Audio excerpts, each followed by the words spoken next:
How is it going? Hello, everybody. Welcome to Moonday Tarot. My name is Kaylee. Thank you for joining me today. I mean, if you don't know my name, like, why are you here? I'm just kidding. Thanks for joining me, and thank you to everybody that is new, that has never been here before, in real time, live, or later.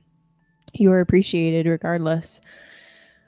So it's Monday, September the 5th, 2022. We got an interesting week. Honestly, to be perfectly honest with you, the week's pretty chill leading up to the full moon. I mean, there is Mars in Gemini and Mercury's entering retrograde and all this other stuff, but there's not a lot of crazy aspects or really, really spicy transits up until the full moon, but I fully anticipate this week to be like a gradual building of energy. But anyway, how's it going? Good to see you guys. Let me know how your last week went. And yeah, exactly. Giggles coming in late. What's up? What's up, Chris? Hello, Stacy and Lateral. How are you? Excuse my breathlessness. I was just recording with Juan, and the boys on an episode, and they had a bunch of astro questions for me right as I was like getting ready to leave. So yeah, I hate being put on the spot, but anyway, hello Benjamin. All right, so I'm gonna get right into this. And yes, I'm flying solo today. Unless Chance messages me and says that he wants to come in, then I might let him come in. But otherwise, it's just me tonight. So we might actually get through this really quickly. But that said, if you are interested in a personal live reading, the instructions are in the description box below. And first come, first serve, obviously, but I'll go through all of the signs like I usually do. And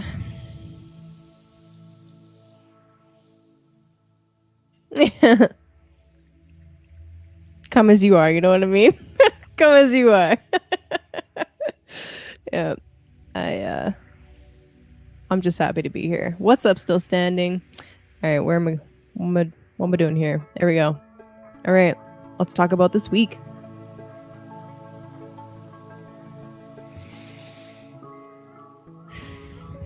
So I went on a hike yesterday. It was actually fantastic. I'm really glad that I did that. And you know what was really funny? I went with my cousin, and we did not think that it was going to be a strenuous walk in the slightest. We anticipated it to be just like kind of this nice little meandering, you know.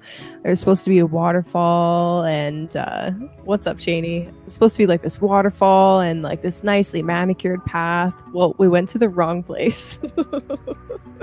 But it was okay. It actually was really beautiful. So the photography in the background for this slideshow is from that hike yesterday. So excellent. It was fantastic. Anyway, this place is called Troll Falls. Yes, Troll Falls. And you know what? I love that. I was in Kananaskis country in the Rocky Mountains because I live near there. So anyway, the major transits this week, the biggest things that I'll be talking about. First of all, Venus moved into Virgo early this morning. We'll talk about that and what it means for Venus to be in its quote-unquote debilitation. On the 9th, basically the night of the 9th is the full moon, all right? The 9th / early morning on the 10th, and Mercury will be stationing to go retrograde on the same day, so that'll be really interesting. We'll talk about that as well. And then, of course, the full moon on the 9th and 10th. Really, those three are the main things that we'll be looking at.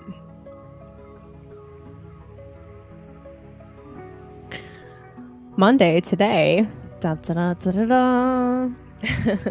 We have the moon in Capricorn at the top of the screen there in a beautiful trine to the sun, and which is also trining the North Node in Uranus. This is what they call a grand Earth trine because it is 3 planets joined in a 60-degree configuration, an equilateral triangle in the Earth signs. So it's called a grand Earth trine. Basically today, it's kind of late, but today would have been a fantastic day to get yourself organized and get your reality placed in such a way that you were ready for the week. So I hope you did that. Up here in Canada, I don't know if you guys have the same holidays down there in the States. To be perfectly honest with you, it's Labor Day. I think in some places they call this Teacher's Day. I don't know. Whatever. It was a holiday today, and I just took some extra time to literally clean my house and get some things put away. I hope you did something similar because that's what it was a good day for. Tomorrow, the moon will be joining up with Pluto. Essentially, anytime the moon joins with Pluto, I like to consider it like flushing the toilet. So what are you getting rid of? If you did anything like what I did today, which is basically some like fall cleaning type stuff, I'm quite literally purging my wardrobe. This is a very Virgo activity, actually. Purging my wardrobe of stuff that I don't wear or stuff that I don't want to wear anymore, or, you know, it's got holes or whatever. I plan on literally getting rid of it tomorrow. Straight up. That's the best thing to do. If there's any really intense and heavy emotions coming up for you tomorrow, just remember what I said about flushing the toilet. This is an ideal time to cut cords if you're into that kind of thing. Any kind of like ceremony or ritual that you're doing where you're like, okay, I'd really like to not have this karmic connection anymore. Doesn't mean that you're never going to deal with them again, but it can certainly help move through the process to emotionally disconnect.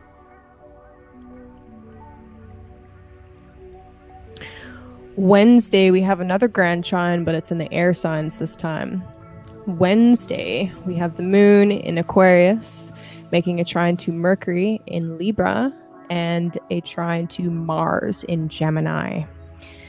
Essentially, with Mercury about to go in retrograde at the end of the week and Mars in its shadow period, Wednesday is going to be an important day for figuring out some of the last details that you need to figure out before Mercury actually enters in retrograde.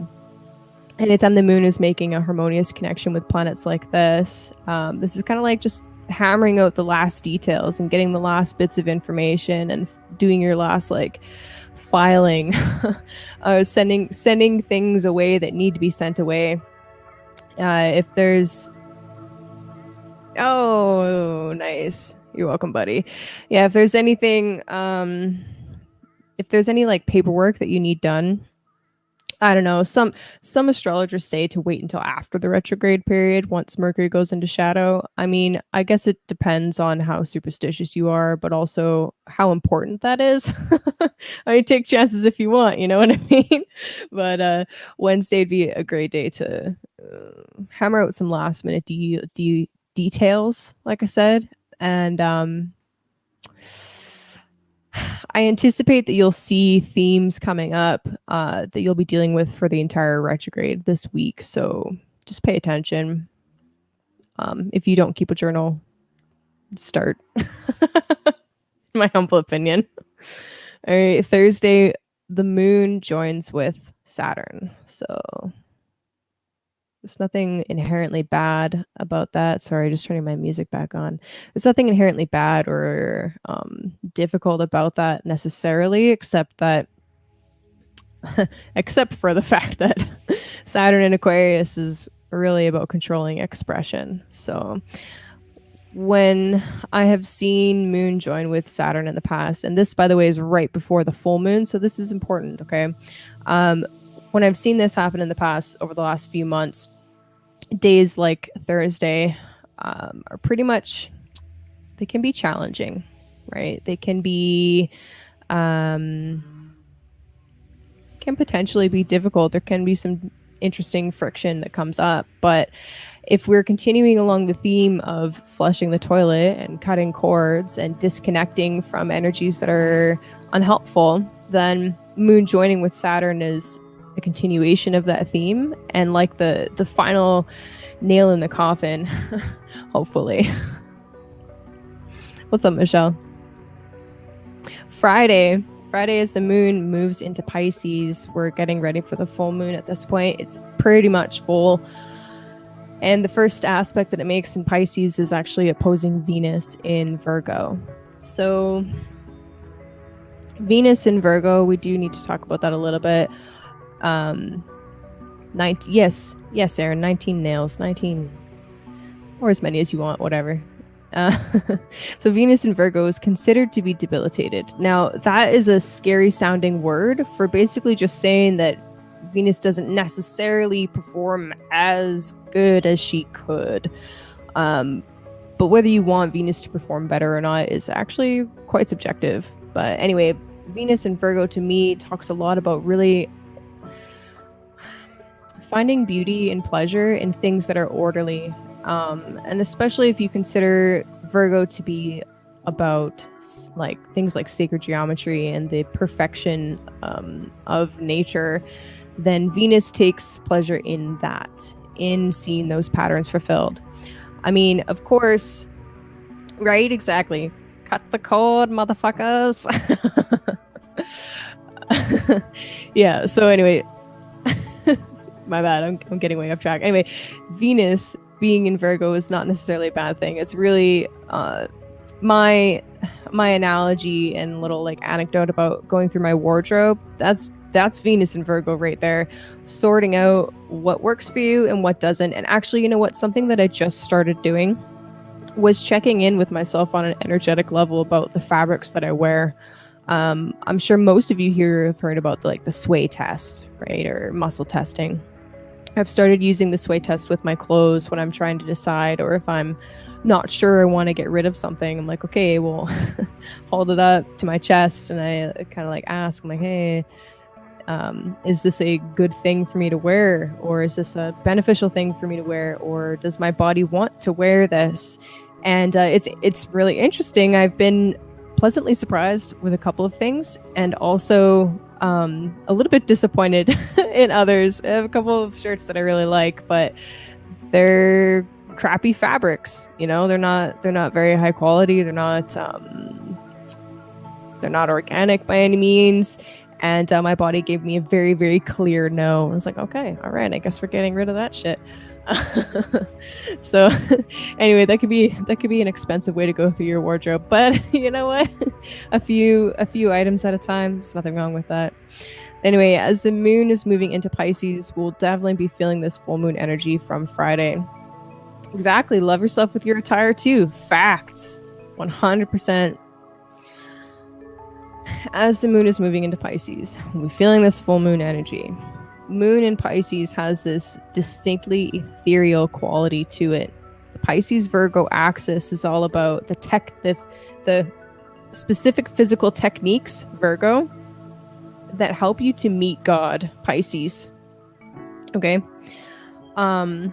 This is the physical spiritual connection, right? Everything that you're doing on the physical has a spiritual consequence, right? And yeah, I mean, consequence, it's a very Saturnian word, but hey, guess what? I'm a fucking Capricorn. But anyway, so as the moon is moving through here, we might be feeling some of the effects of this Venus and Virgo transit, right? So we're feeling some of the spiritual or emotional effects of how we're responding or reacting to Venus and Virgo. Some of the downsides of Venus and Virgo is you can be extremely critical, self-critical really, about, how something looks, how something is coming across. And, sometimes that's good. And sometimes, you can take it too far. But I anticipate by Friday that we'll be seeing the effects play out of this Venus and Virgo transit. So, like, for example, let's take it back to my example about the wardrobe, right? Yes, I'm taking some of the stuff that I think I enjoy anyway on a mental level, but maybe my body doesn't enjoy it so much, and we're getting rid of them and slowly replacing things with better fabrics or more natural fabrics, actually very Virgo in nature, what I'm doing. And it could very well be that you start literally feeling better. Like, I have heard that certain fabrics block beneficial rays from the sun from reaching your skin, right? Like spandex and plastic man-made fabrics. And I've also heard, maybe this is true, maybe it's not, but I've heard that certain fabrics can close down your aura even, right? So if you go through something like this and you're like, okay, I'm getting rid of all this spandex shit, I'm getting rid of all this plastic shit, all of that kind of thing, you might actually quite literally be feeling lighter or more connected or something along those lines by Friday. What's up, Romy? All right, so Friday night, like I said, Saturday morning is the full moon. So at 2 a.m. Pacific, 3 a.m. Mountain, 4 a.m. Central, or 5 a.m. Eastern is the exact moment. Well, not exact. I did put the minutes in there, okay? But that is the full moon, all right? So you'll probably can see there the little silver circle where the moon is. The moon is right next to Neptune. That's a big deal. That's a big deal. Now, Neptune is in retrograde. Anytime that you have a planet in retrograde, It is asking you to take a more internal focus. All right. So considering Mercury's about to go retrograde, and we've been talking about Mars and retrograde, this is a big theme right now for this part of the year, essentially. What I think is going to happen is on the full moon, right, there's a completion of something, some kind of like manifestation occurs, basically. And I think that we're going to be revealed, right, something where we have been either deluding ourselves or we've been under some kind of illusion, right? Neptune and Pisces very much deal with magic and illusion and stuff like that. And honestly, I feel like it's probably somewhere where you've been lying to yourself. And we don't willingly do this all of the time, but it happens, right? We're like, oh, we kind of like get into a fantasy mode. We're like, okay, so this is what I want reality to be like. And we don't like necessarily think that way out loud, but that's what happens. And we see what we want to see, right? We see what we want to see and what confirms our existing bias. And I feel like this full moon is going to be this big moment where, it could be subtle, it doesn't have to be huge and explosive, but this moment where we're like, okay, that thing that I thought was real was actually just me projecting all over the fucking place, and I have to take those projections back. And I think that will be a very healthy way to use this full moon energy. So that is Saturday morning. So quite literally, you can feel this for the whole day, right? Some other things that would be really interesting about this, on a less like serious, maybe the world will wake up. What was that, my outside voice? Maybe. That would be nice. I don't know. I mean, I really, really hope that it's people realizing where they've been deluding themselves, right? I fucking hope. That's the most positive way I can see this playing out. Some other potentialities could be like really feeling some connection to something divine, right? That's a possibility. Yeah, or it could also be like I don't know, just getting further and further into some illusion, right? Some fantasy, right? I mean, ideally, and that's also a Pisces Neptune word, idealizing. Ideally, with the Neptune in retrograde specifically, it's like pulling back from the fog and taking a slightly wider view look at things, right? So if Neptune is fog and illusion, when it's in retrograde, it's like actually it was explained really beautifully by Astro in Motion Sam. He said it's like the tide pulling back and you see the sand beneath where the waves had been. I really love that explanation for Neptune retrograde, and I really, really hope that the full moon is like really showing us where we've been deluding ourselves. 100%. I really hope that that's what's going to happen.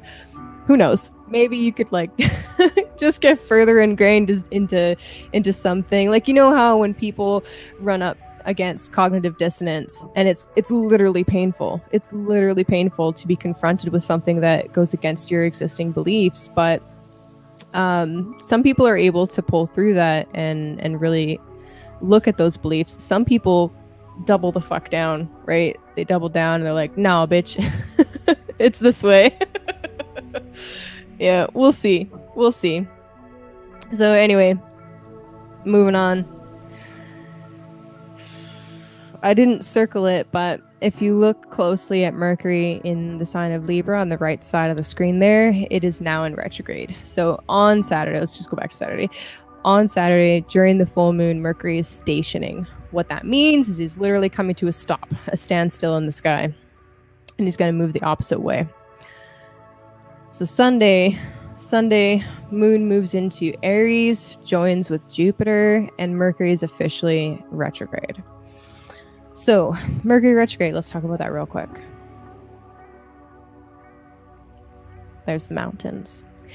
You guys, the mountains are my home. I swear. It makes me feel so wonderful. Okay. Okay, so Mercury retrograde, okay. You hear things like Don't sign contracts, and no, don't sign contracts, don't send paperwork out, don't make deals, expect communications to be crazy. And sometimes this is true, right? When a planet is retrograde, especially Mercury, it's more about focusing within rather than trying to keep pushing forward in the outside realms, rather.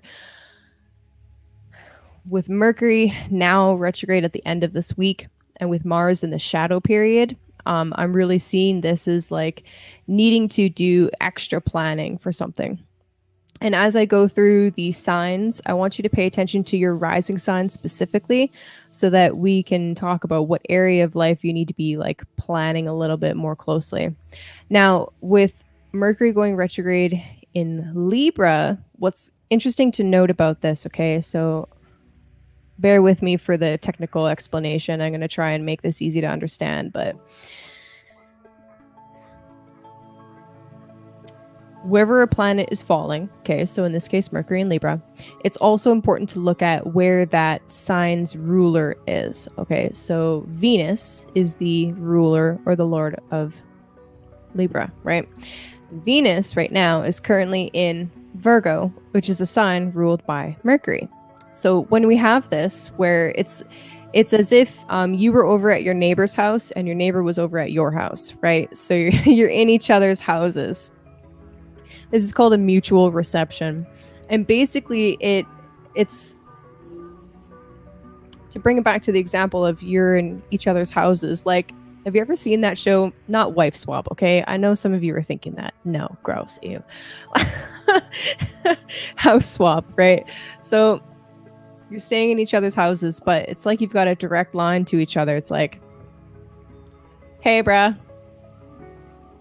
you know, you can't turn on the dishwasher at this time, okay? Because there's all these reasons, and my power bill is up really high, and can you wait like 2 hours and then turn the dishwasher on? That'd be great. Thanks, bye. It's like you can Trading Places. Yes, thank you. That show exactly. But on that show, they're not allowed to talk to each other, right? Or something like that. In this situation, they're allowed to talk to each other. Trading Spaces. Yeah, exactly. So anyway, it makes it so that those two planets perform a little bit better. And it's like they are able to talk to each other when normally maybe there's some difficult communication there. Anyway, this is important because it's essentially like with Mercury being in Libra, a lot of the topics coming up have to do with the arts. They have to do with contracts. They have to do with relationships. And right now, Venus in Virgo is getting really picky about all of those things. Like, no, it needs to be perfect, bitch.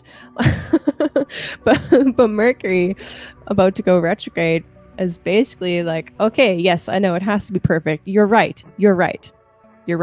So let's go back. Let's retrograde. Let's go back and let's relook at some of these details and make it a little bit better, because you're right, it can be better. You're not wrong.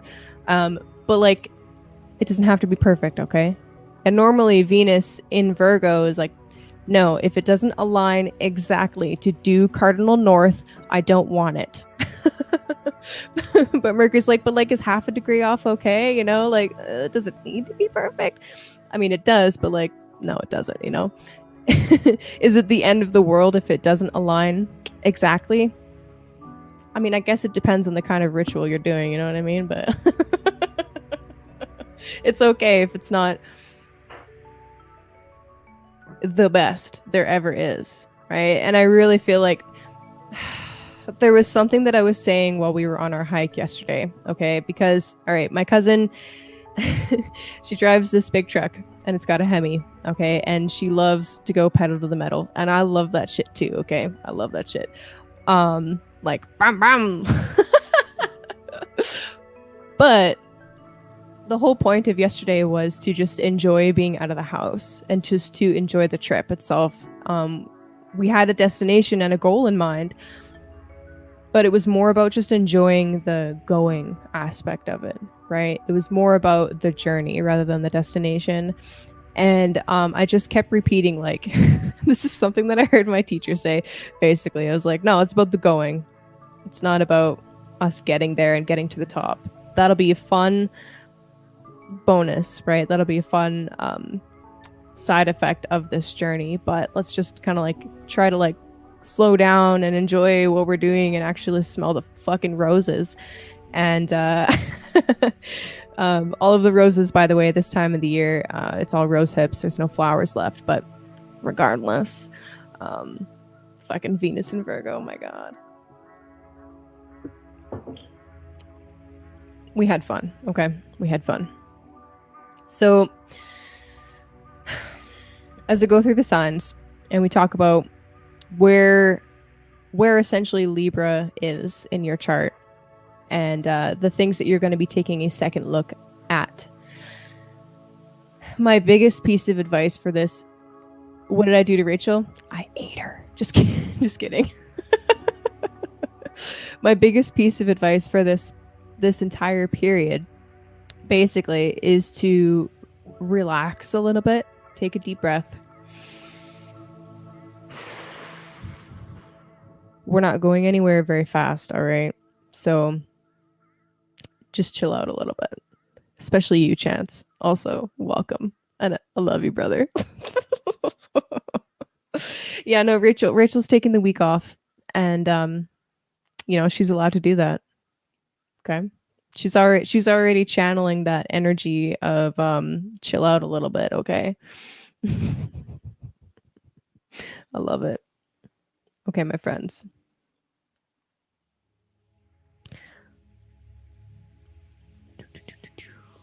It's Pisces. Hold on one second. I'm just double checking my sound levels. I didn't do that before I started. Sorry. No, we're good. Okay, cool. All right.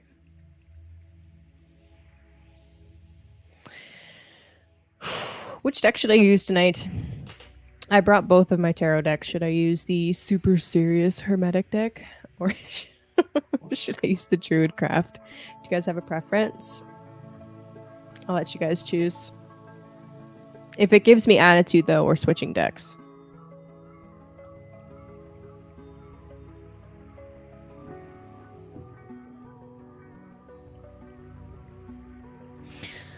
So Pisces. If you were a Pisces, Druid for Rachel. Okay. Cheney was the first one to respond, so we're going with that. All right. So Pisces. If you were a Pisces rising specifically, this may resonate also if you have Sun or Moon in Pisces, but make sure you guys are checking your ascendant signs. Mercury is going retrograde in your 8th house. The ones you set on fire and eat. I have never eaten a tarot deck.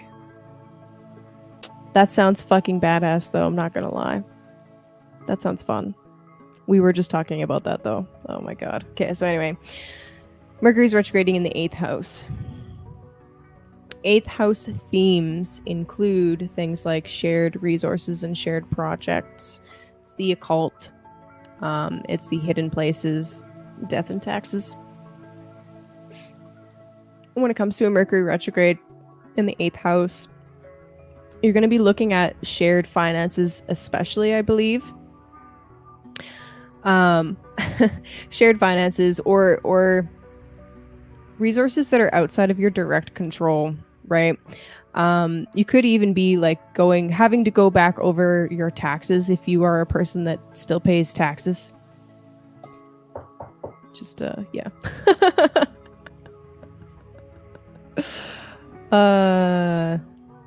That's beautiful. Okay, so sorry, I'm reading the chat. If I get distracted, I'm blaming it on the chat. So, so anyway, for you Pisces especially, make sure that you're just taking a little bit of extra time in your relationships, especially because 8th house deals with also intimacy and trust, right? And you may actually be really looking at different relationships and like, how much can I actually trust this person? How much can I tell them? what contracts. Oh my god, this motherfucker again. Sorry. Sorry. Oh man. Okay. So anyway, how much can I trust these people or this person? And have I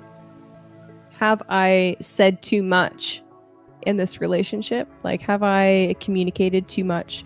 Or do I need to be a little bit more clear about certain boundaries? Because with the 8th house, we're talking about merging, right? We're talking about taking your energy, somebody else's energy, and combining it. Yes, I know that sounds like Scorpio. It's because Scorpio is the 8th sign in our modern system. But anyway, these are themes coming up for you, Pisces.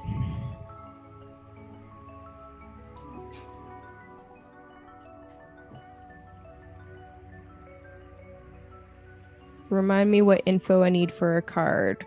Oh, okay. Yeah, 100%, dude. The only info that I would need would be just like if he had any specific questions, or if he's just curious about what might come out. You know, it doesn't have to be super specific, but it can be. I mean, if you have a question that helps me kind of like figure out what the meaning of the card should be, it narrows it down a lot, because there's so much symbolism and so many meanings that one specific card can have. It's kind of a challenge a little bit. Just be like, just list all the meanings for one card. Yeah, it can get chaotic. But like if he has a specific question or an area of life that he's really curious about, you can put that into the thingy when you send the PayPal. Or if you want something, if you want me to tie it into the astrology, you can tell me what his rising sign is. If you know that, like if you want to go look it up right now. And sometimes that helps. Totally depends. Aren't I a woman? I'm getting all the trolls today. This is fascinating. What's up with that? Yo. Yeah, okay. So anyway. Pisces.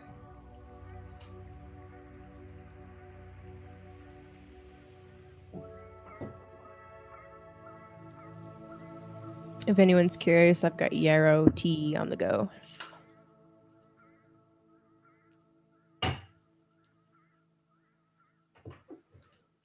They bots. Yeah, weird. Why bots? I don't get it. The trolls are out today. I mean, I went to Troll Falls. Okay. Quick side note while I'm shuffling for Pisces. We went to what's called Troll Falls. I don't know why. There were a couple bridges, but nowhere where a troll could really nowhere that a troll could thanks buddy, actually hide successfully. And on the way home, we were playing my cousin's playlist, and there was a song from the new Trolls movie that came on, Hair Up. Anyway, it was ridiculous, but it was perfect. It was perfectly timed, and kind of an accidental thing. Accidental, if you believe in that. But anyway, so then after that, I was like, okay. And I went and found a bunch of other songs in her playlists that had to do with trolls. Like I put on a Finn troll song, and then I put on Awakened by Death Clock, and it was just a really funny theme that kept coming up. Yeah, definitely.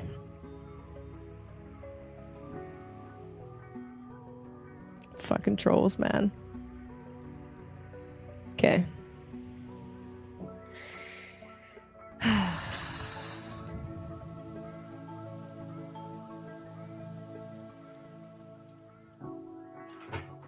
Interesting.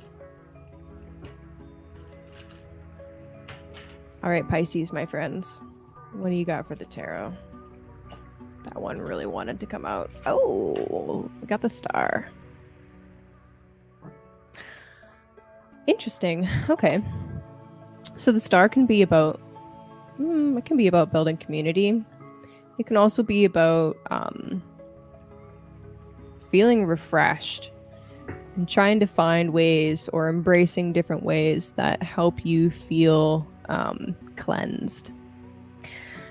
I feel like this can tie into the Mercury retrograde in the 8th house, and maybe not. I mean, I could be stretching it a little bit, but with the star, it's about embracing being a little bit different and not being afraid to be a little bit different. But I really like looking at, sorry, I'm trying to like tonight just not show you full frontal nudity the entire time. Oh my god, this dick. Anyway. Oh, great. With this water bearer aspect of the star, there's water being poured right back into the lake or the river, and water being poured onto the land.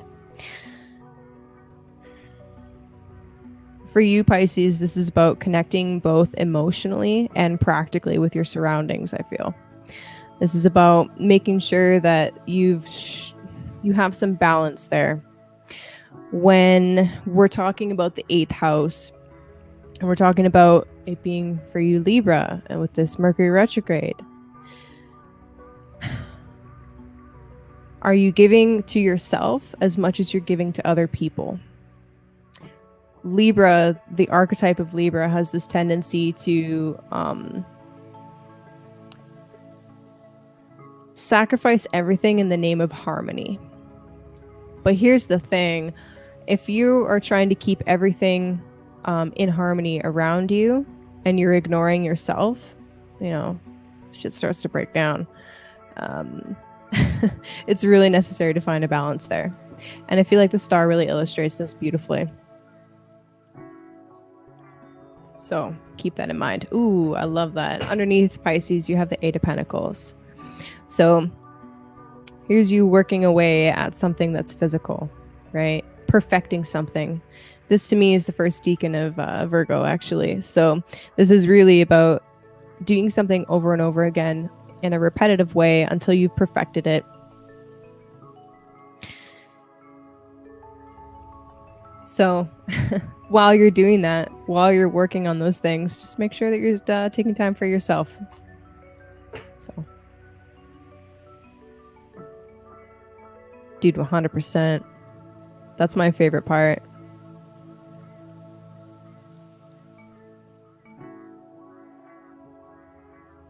Okay. Aquarius.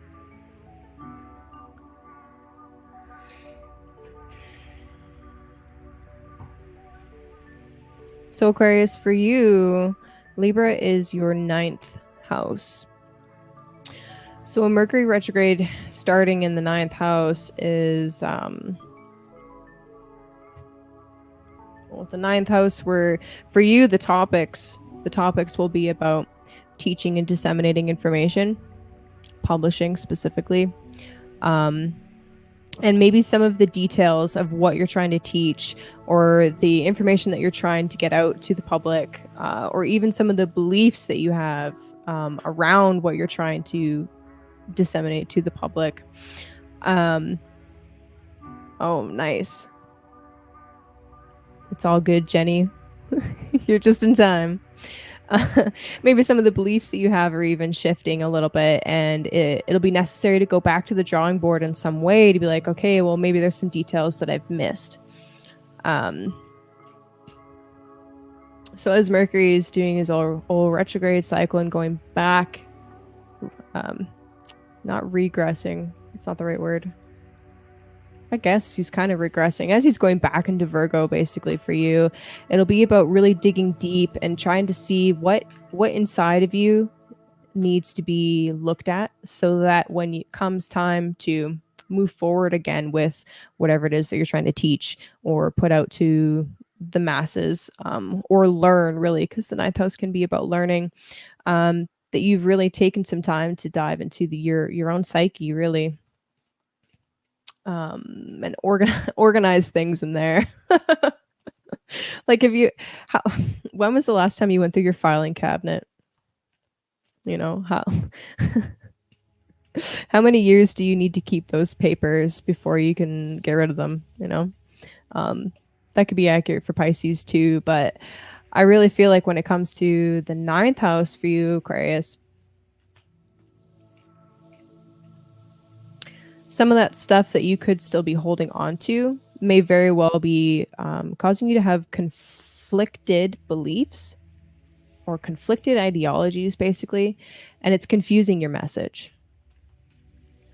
So there's some more work that needs to be done there, basically.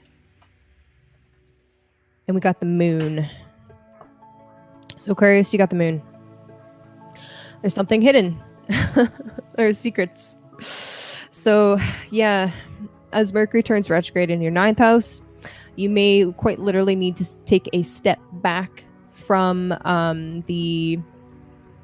your more public self or your more public information, just to take a little bit of a deeper dive into your psyche. That's quite literally Mercury retrograding back into the 8th house from the 9th. Underneath, we have the 3 of Swords. So that's interesting. Considering this is Libra that Mercury is going retrograde in, and we're talking about relationships with Libra. I mean, there's a few ways you can read this. One way is that, I mean, this is heartbreak and this is secrets, right? I mean, I don't think I need to spell it out for you. But if that is the case, if that is what you're dealing with or what you're going to be dealing with this week, then just keep in mind that as things, break down, or as you need to go back to the drawing board in regards to relationships, that whatever's not built on a solid foundation, whatever's not built on a, if you're dealing with a little piggy that has a hay bale house, it's not going to last. All right. So those contracts need to be solid. They need to be fair for everybody. And that'll be something that you will be looking at this week. Capricorn, Libra's your 10th house. So quite literally, what you are looking at, Capricorn, is your work. And is the work that you're putting out good enough? Is it beautiful enough? Is it polished enough? Can you do a little bit more work? Telling Capricorn to do more work, that's hilarious. But nah, Mercury turning retrograde in the 10th house is just, reassessing something that you're trying to put out. You quite literally could be running into different delays for some kind of project that you're trying to get into the public eye. And if you are running into delays or, things just aren't quite good enough, first of all, try not to be too critical. But at the same time, it's also okay to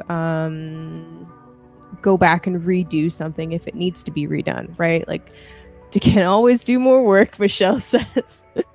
Right? Classic.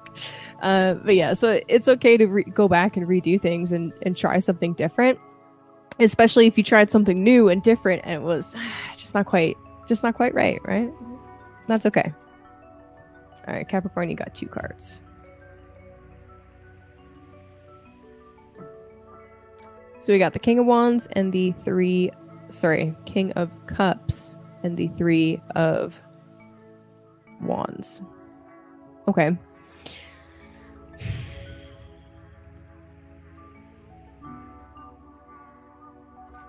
So with the 3 of Wands, we're talking about something new that's just getting off the ground, that, it's promising. It's promising. It's passionate. It's promising. It's kind of exciting, I don't know how many of you here garden. I know a lot of you do, but maybe not everybody. But when you finally see like the flowers blooming, or even before the flowers are blooming, you just see buds, it's really exciting. So don't rush through anything. Basically the only thing that this guy has to do right now is make sure that things stay watered and be patient. Right? You can't rush stuff. And, when you rush things, that's when you make mistakes. So, and again, that's hilarious telling that to a Capricorn who's ruled by fucking Saturn, the Lord of Time. It's like pfft, everything's delayed and takes forever for Capricorn anyway. But like for real. For real. Oh man. And then with the King of Cups, okay. This is somebody that is really that is able to enjoy being in the artistic process, that is a little bit more mature about their emotions. That is quite content to take their time, right? I mean, he doesn't look like he's moving very fast, you know what I mean? Yeah, the only thing about this card is, make sure that you're not so focused on one thing that you neglect the other things, right? So if you're too focused on one area, say, for example, work, typical Capricorn, if you're too focused on work, right? And you're forgetting the other projects that you're trying to do, the things that actually make you feel happy and whole and grounded, take some extra time, with the retrograde energy happening in the 10th house, it's okay to pull back a little bit of your energy, quite literally, so that you can, redirect it a little bit. Thank you, Michelle. Word. Gonna take more work though.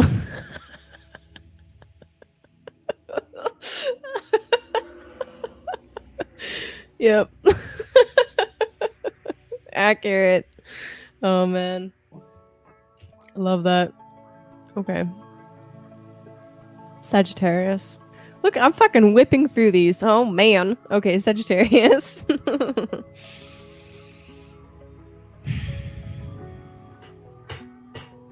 For you, Sagittarius, do more of what you love 100%. Hey, good, Cody. I'm glad. That's it's really necessary. Honestly, it's so fucking necessary. So necessary.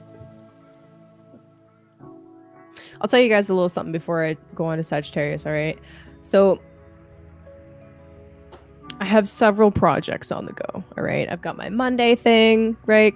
Capricorn rising. It'll resonate. Okay, so I've got my Monday thing, right? I do leather work. So I've got like this pile of scraps and this beautiful roll of vegetable tan that's just waiting for me to get to it. I love leather. I've got paintings, I've got drawings. I'm literally going to school for astrology, so I've got a pile of homework. I've got my own little research projects. I'm working on some music stuff. Like literally, I'm doing a lot of shit. But and the garden. Let's not forget the garden. But over the last few weeks, I've gotten a little bit sidetracked and distracted. And I realized just the other day, I was like, I'm spending way too much energy over here when I really need to be continuing to move forward in these areas over here, because they're actually really, really important for my forward progression in every other area of life. So it's okay to pull back and reorient yourself a little bit when you need to, right? So anyway, Sagittarius. So for you, Sagittarius, Mercury is in the 11th house. And it will be retrograding from the 11th back into the 10th. With the 11th, we're talking about longer term goals, right? Dreams, hopes, wishes, all of that really lovely stuff, right? That's really cool, actually. Honestly, I think it's the retrograde energy straight up. It's just, it triggers something in people where they're like, oh yeah. Just like bring it back a little bit. Now lean back. But yeah. Anyway, fuck. Sagittarius. Sorry. 11th house. Okay. Retrograde from the 11th back into the 10th. With Mercury doing his whole little dance in the sky. For you, Sagittarius rising specifically, this is going to be a time where you're looking at your long-term goals, right? 11th house, and reassessing what is actually balanced there Is there an imbalance? You know, kind of what I was hinting at a little bit for Capricorn. It's similar, but different. Where have you maybe like gone off a little bit and you need to reorient yourself, like I was saying. It might be that you might even need to pull your energy back from some of your friend groups a little bit, right? Because the 11th house can be your wider social network. So you might need to pull yourself back from being a good host all of the time. And because that to me is Libra on the 11th is like the perfect hostess. Oh my God. Oh man. You might need to pull your energy back a little bit and put it back into your career focuses. Because with Mercury going from the 11th back into the 10th, literally, this is putting all of that energy that you were about to, you know, or wanted to put into your social network and putting it back into your career. How else can this play out for you, Sag?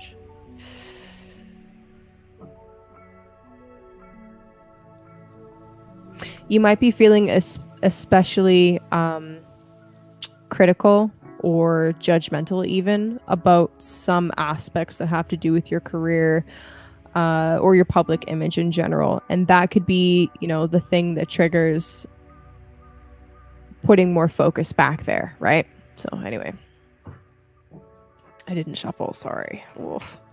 Normally I got somebody else pulling cards and I got time to shuffle, so yeah. Anyway. Dude, paddleboarding sounds so much fun. Okay. All right. Sagittarius, we got the 5 of Pentacles. You've had this card not terribly long ago. Just a few weeks. Anyway, with the 5 of Pentacles, we're dealing with this overall sensation or feeling of, lack. It's a lack mentality, basically, to put it in New Age terms for y'all. The reality of the situation is that the 5 is about needing to make some changes. It's a little bit of an initiation. With the 4, right? Let me just go through this real quick. When you're at the 4, this is about establishing some kind of stability, right? Bringing something into the physical reality through action. That's the 4 to me anyway. When you're at the 5, it's like, yes, you've established this stability, and now as you're trying to grow it, it can be really, can throw things off balance. The 5, when you're at the 5, you need to make some kind of changes in order for balance to be reestablished. That's the 5 of Pentacles. And again, we were just talking about with the astrology, with Mercury moving from the 11th back into the 10th, there's something about your long-term goals that needs to be reassessed. And maybe it's actually that your goals are fine, but the how that you're going to get there needs to be looked at, right? What are the actual physical steps that you're going to take step by step by step? How are you breaking that larger goal down into smaller bite-sized chunks so that it's actually achievable? So that's what I feel like this card is talking about for you, Sag. And underneath, oh, that's fun. Underneath, you got the King of Cups. So that's really cool. This can be you or it can be somebody else. Somebody supportive from your friend network, actually, that is willing to help you break these goals down into smaller pieces so that you can actually achieve them and it doesn't feel so overwhelming. Boom. You got this, Sag. I believe in you. Scorpio. For you, Scorpio, Mercury is going retrograde in your 12th house. This is the house of the psyche, of the unseen. When it comes to a Mercury retrograde in the 12th house, I hate to say it, but there could literally be, you could be uncovering some habits of yours that lead to self-sabotage, right? That's a very 12th house thing. You could quite literally just need to be taking a little bit more time to yourself, right? Pulling back from different connections. And here's the thing, as Mercury is retrograding, it's going to go back into your 11th house. this will be actually a really excellent opportunity for you to check in with some of your friends. Be like, hey, this is what's going on with me right now. Can you talk me through it? There's nothing wrong with that. In fact, that's what your network is supposed to be for. I mean, trade and barter and helping you achieve your goals and all that beautiful stuff, but helping keep you grounded when you need to be grounded. Especially for you, Scorpio, with Virgo as your 11th house. That's like, as much as you might hate it, having friends that, or love it, I don't know, you could thrive on this. Having friends that aren't afraid to say when you're fucking up, that can be some of the biggest gifts ever, right? Some of the biggest gifts ever. Real friends tell you when you're fucking up, right? Real friends. All right. What do we got for Scorpio?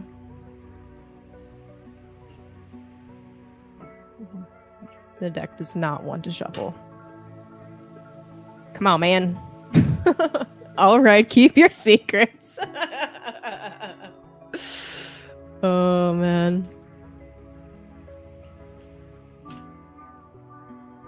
Okay, dude. 6 cards is a lot. All right, just relax.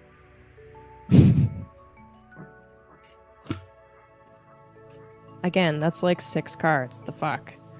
Jesus. All right, Scorpio. Do you want me to read your cards or not? I can skip you. I can. I'm okay with that. Just one, please. Just one.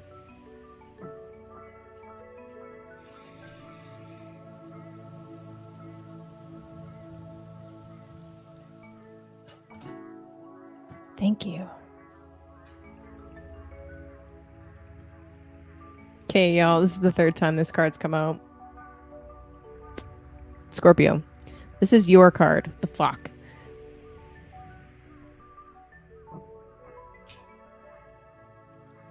Six cards just scratches the surface for Scorpio. I know. Okay. You're gonna have to get a personal reading, okay? For Scorpio, just get a personal reading. Oh my god, that's funny. Oh man, no, I'm getting a different card. Come on, man. All right. Okay, so let me talk about the King of Cups. Okay, so for you, Scorpio.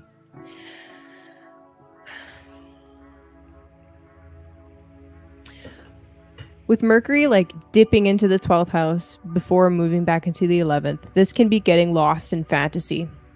Oh my god, Libra on the 12th for Scorpio. The fantasy relationship. Well, that's interesting. Yes, King of Cups again. Okay. So anyway.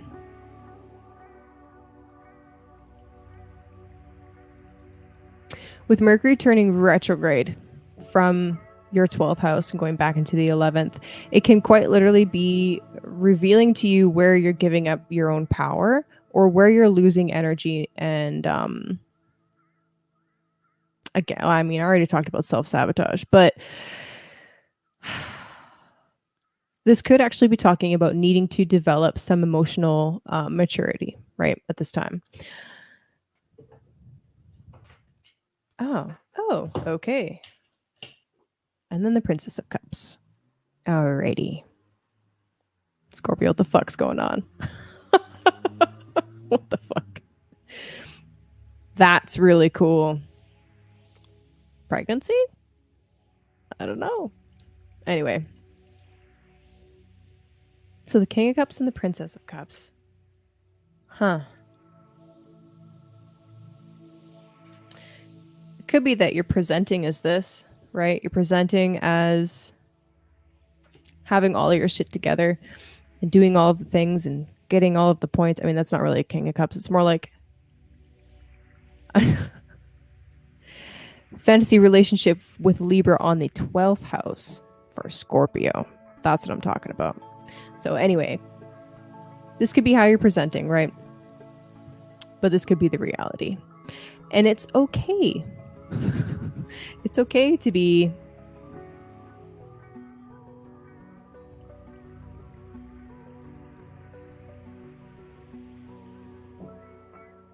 It's okay if that's where you're at, right? It's okay if that's where you're at. Just be honest about it. You know what I mean? The other way that you could look at this is like, I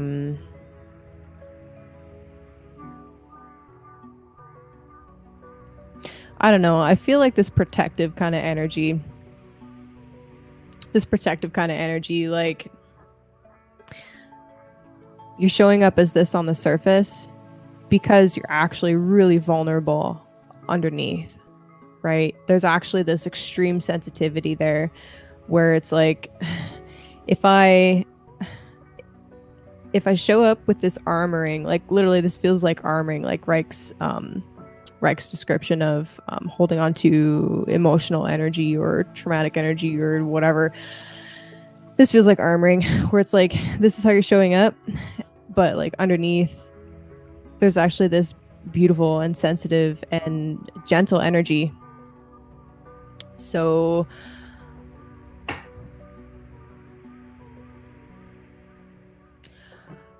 oh man, I feel like Scorpio has already heard this a billion times, but I mean, hurt people. And if you're just expecting to get hurt, I mean, it's going to happen because you're going to manifest that shit, okay? But if you just plan on hurting somebody, I mean, don't do it, because everybody has this on the inside, that inner child, that divine inner child, and they don't deserve that. But if you're not that kind of a Scorpio, then, you know, just embrace a little bit of quiet time so that you can really connect psychically to what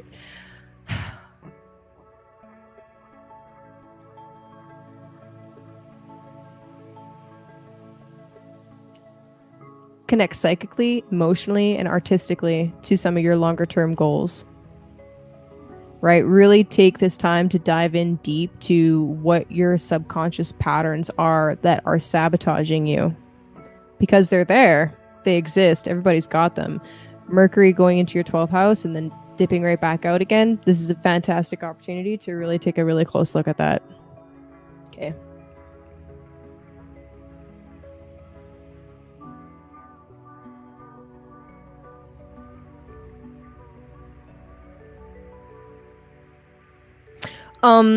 Wasn't that the brother?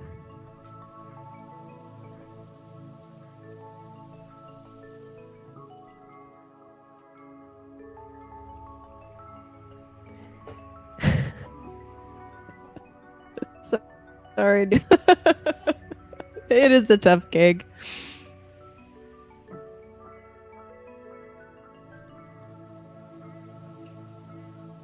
Viserys is the King of Cups. Yeah, that's like the most negative possible expression of the King of Cups, is like extremely emotionally controlling rather than emotionally open. Hi, Logan. Okay, Libra.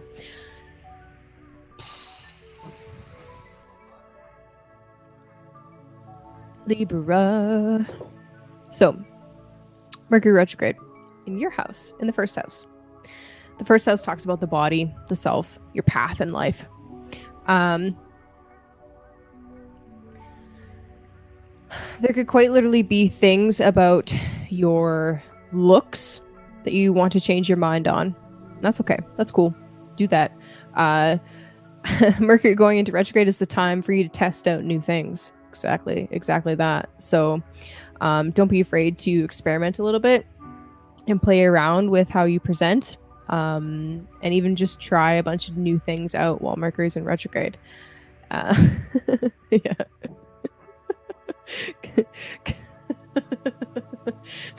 Clearly you have an agenda.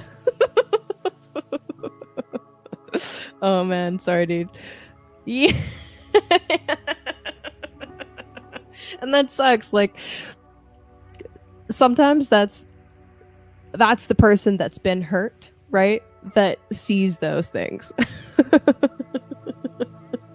So, yeah. Anyway. All right.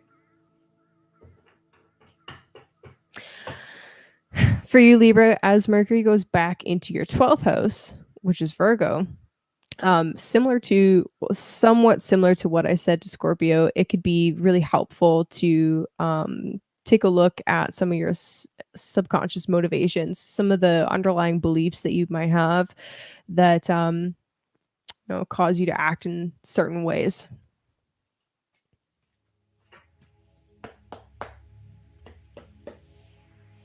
And you know what? Okay, side tangent. I've been looking into parasites, okay?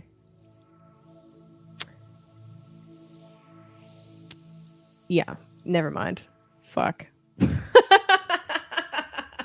I've been looking into parasites, and if they're trying to make us eat bugs, like how do we know that those bugs don't have little babies inside them? You know what I mean? Ugh, gross, fucking gross.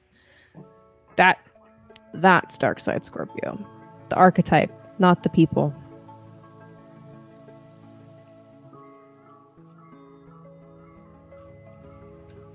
Okay, Libra, what do you got? Oh my god, I'm sorry. Oh, the star again. Anything else? And strength. Cool. Okay, Libra. Cool. You got cool cards. And justice. Yo, what? Okay, that's interesting. First of all, this is Libra. Justice. Everybody say hello to Lady Justice. Also, we were just talking about owls. Gabe. We're just talking about owls. There's the scales. All right. Interesting.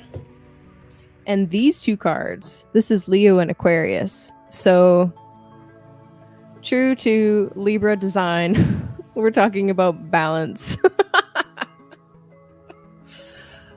Thank you, JLo. Romy made me this song, and it's beautiful.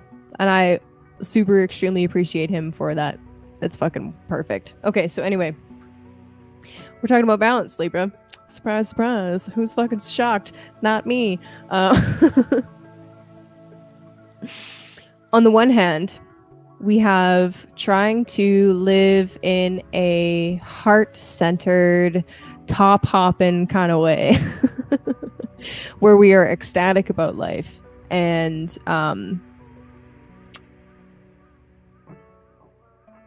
thoroughly enjoying the pleasures of being in the body, right?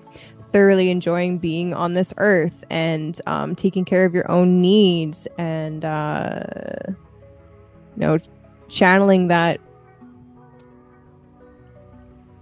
ecstatic energy, to put it one way, into beautiful projects. And then with the star, you have, there's the potential with the star for it to be more about the community focus and service to a wider collective. So for you, Libra, what I'm seeing is the need to balance these things and not put anybody else's needs above yours, but making sure that you're really tapping into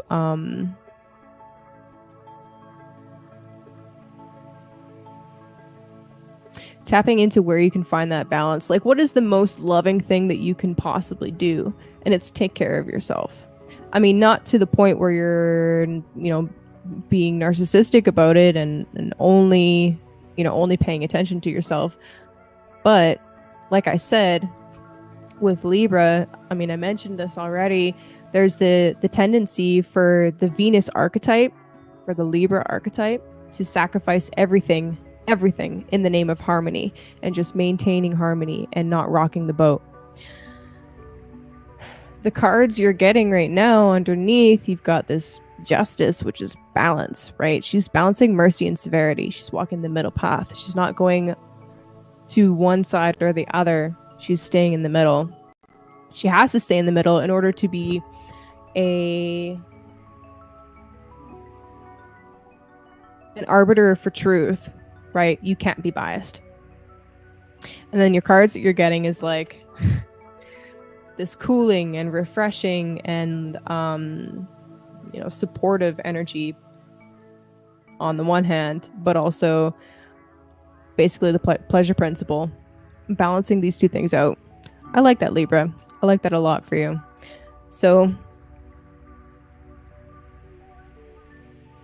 You could also, that's kind of a stretch, but I'm just thinking about how Mercury is going from your first back into your 12th, where, I mean, this is Mercury in the first. I mean, it's not actually Mercury in the first house, but this is how I'm seeing it for you right now. Okay, it's like, yes, I am here. This is my new hair. It doesn't have to be purple. Okay, it could be whatever. Just get a haircut, whatever. And then as Mercury's going back, it's like second guessing some of those things, maybe, and be like, oh, is this really helpful for harmony or whatever? And then as Mercury's moving back into the 12th house, realizing, or doing some work to realize that, hey, actually, it's okay to be a little bit critical. All right. Libra has Virgo on the 12th house, right? In order for Libra to be Libra, they have to hide away that critical side of themselves. You need to embrace that a little bit. And Mercury going retrograde is going to help you do that. So,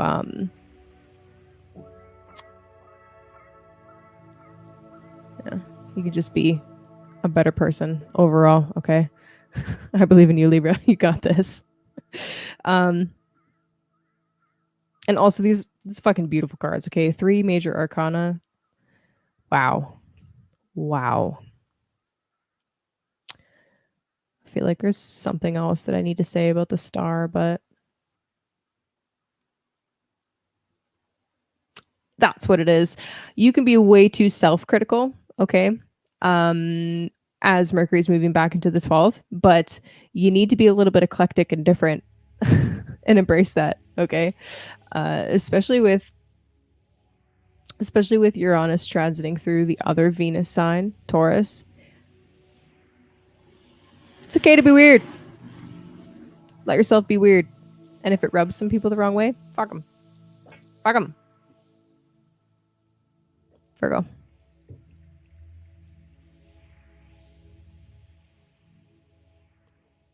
There you go. Hell yeah, J-Lo. Hell yeah.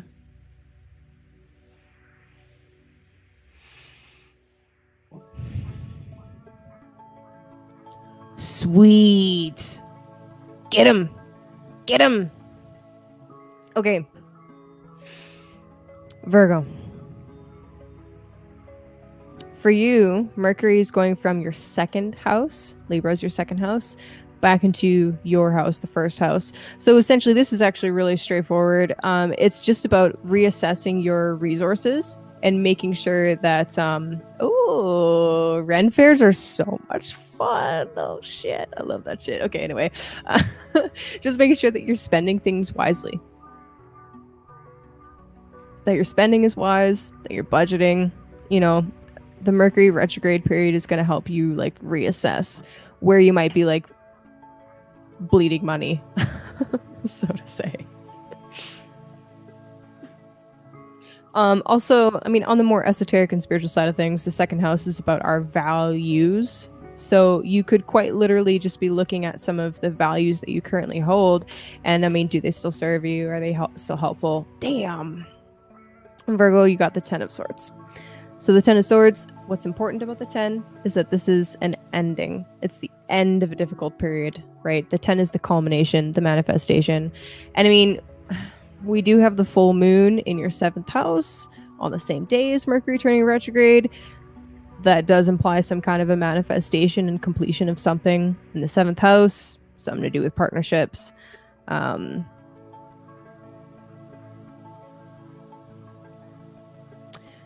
But anyway, how I'm kind of seeing this, right?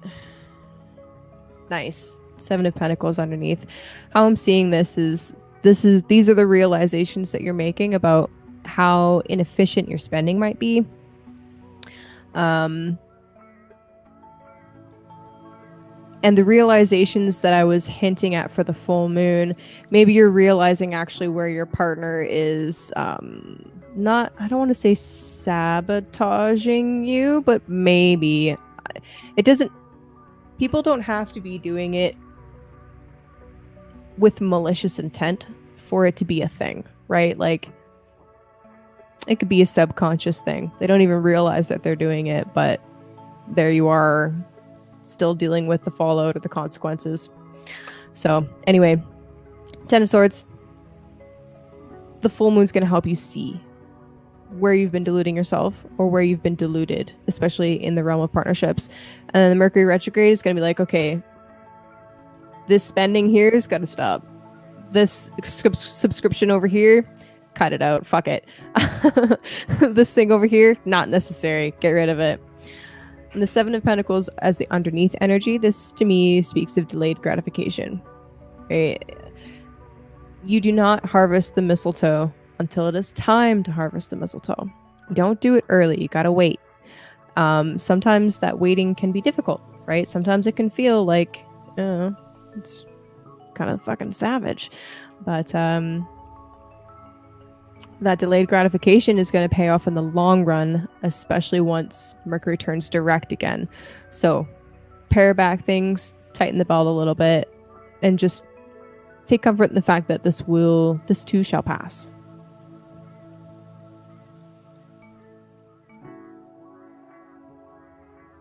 Leo. Leo. Okay, Leo.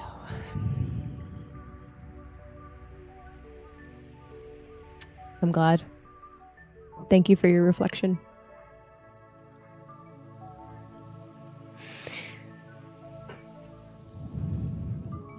Okay, so Leo. Mercury, Libra. Okay. Mercury in Libra is in your third house. All right.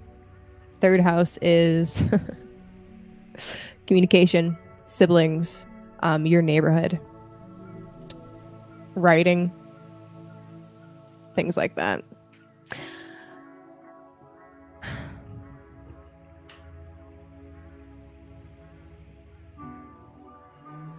This is like realizing that there's some information that you need to reassess or go back to the drawing board to relearn. Or just, go back to the drawing board to relearn some basics on. It could also be quite literally on an exoteric level. You could be having conversations with your siblings that you've had already in the past. And it's kind of funny because Chance already said this, actually. I'm going to go back. Talking about his Scorpio sister. It's funny because it's like, this is information that Chance knew a long time ago. And it's just finally now coming out. But it's like, it's a topic that was already talked about that's coming back up again just to be readdressed. So that's kind of funny. That's kind of neat to me. Anyway, so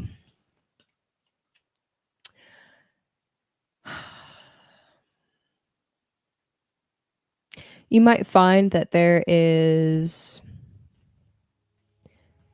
I don't know, I would say you might need to go back to the drawing board go back to practices that you were doing before in regards to writing or journaling or using some kind of tools that you have. Okay, this is fun. I just realized this. So third house can be tools, right? Chance, as an example for a Leo rising. Thank you, Chance, for being our model Leo rising. One of the tools that he uses are literally tuning forks, right? What is he doing with the tuning forks? He's balancing Libra, your auric field, with sound or music that is harmonious. Also Libra. Fucking beautiful. I love it. Fuck yeah. That's so sweet. That's so cool. Yes. So anyway, you might just need to be reassessing the basics of what you're doing and just looking at that again and just being like, okay, am I actually doing this correctly? As Mercury's moving back into the second house. I read Scorpio for filth, so you can skip Scorpio if you want. Also, go for your rising sign, okay? Your rising sign is always more accurate than your sun sign. I mean, in your case, you've got a lot of Scorpio, but regardless. Anyway. Hey, that's really cool. So, yeah, so like the retrograde energy in the third house moving back into the second can just be like really working hard on perfecting that skill, right? Simplify, exactly. Can do the same thing the dowsing rods do for me with the forks. Hey, that's cool. So it's like realizing that you actually don't need to use all of the tools that you have. You actually can use fewer. That's very, very Mercury retrograde in that third house. I fucking love that. Okay, that's cool. I like that. Thank you for sharing, my friend. That's really cool. I love that. Okay, sorry. Libra. Or sorry, Leo. Leo cards. Oh shit. Oh man.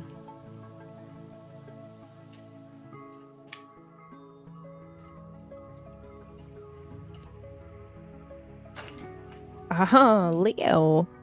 You got rebirth, Leo. Abundance.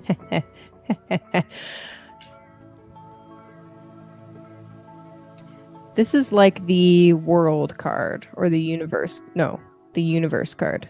No. Sorry. So sorry. This is judgment. This is the last judgment. Right there. Okay, so anyway. Rebirth. I love it. Yeah, exactly. A bunny dance. A bun dance. For you, Leo, this is like a realization, okay? Third house is our mind and our ability to communicate. This is a realization that you have a powerful fucking voice. So use it. You know what I mean? Use that voice of yours. Wow, Ace of Wands underneath. Okay, that's really cool. So you're answering a calling, Leo. Not gonna lie, Saturn in the house opposite, Saturn in Aquarius, that's a lot of pressure. It's a lot of pressure to level up in lots of different areas. And I do see Leos out here actually actually leveling up, and I love that. So with the Mercury retrograde going from the third back into the second house, this is basically realizing that all of the tools that you have that you've been honing and using, you can use to help yourself with that quest for abundance, literally.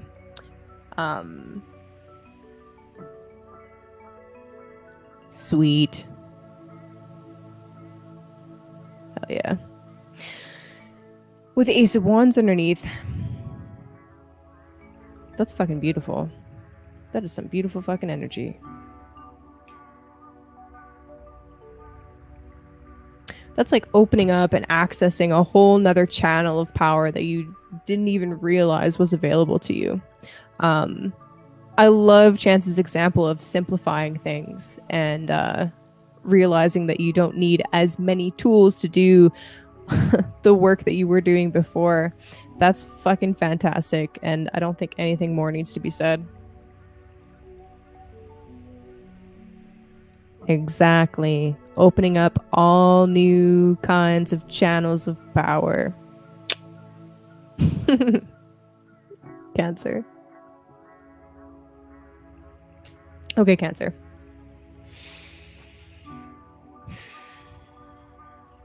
So for you, Cancer, Libra is your fourth house. That is where Mercury is right now and where Mercury will be going retrograde.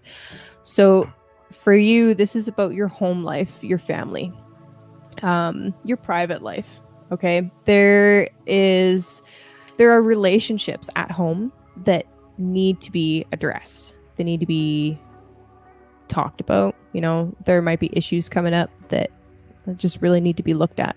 And as Mercury's turning retrograde, quite literally, you could be dealing with stuff that you thought you might have come to an accord over, right? But actually some new deals need to be worked out. You know, like, for example, maybe you're the one that does the dishes all the fucking time. And you're like, all right, look, this isn't fair. There needs to be more balance here, right? That's just a little example. And as Mercury's going from the fourth back into the third, this will be like the realization of what's not working, what's not fair or balanced, and then being prompted to actually communicate that third house.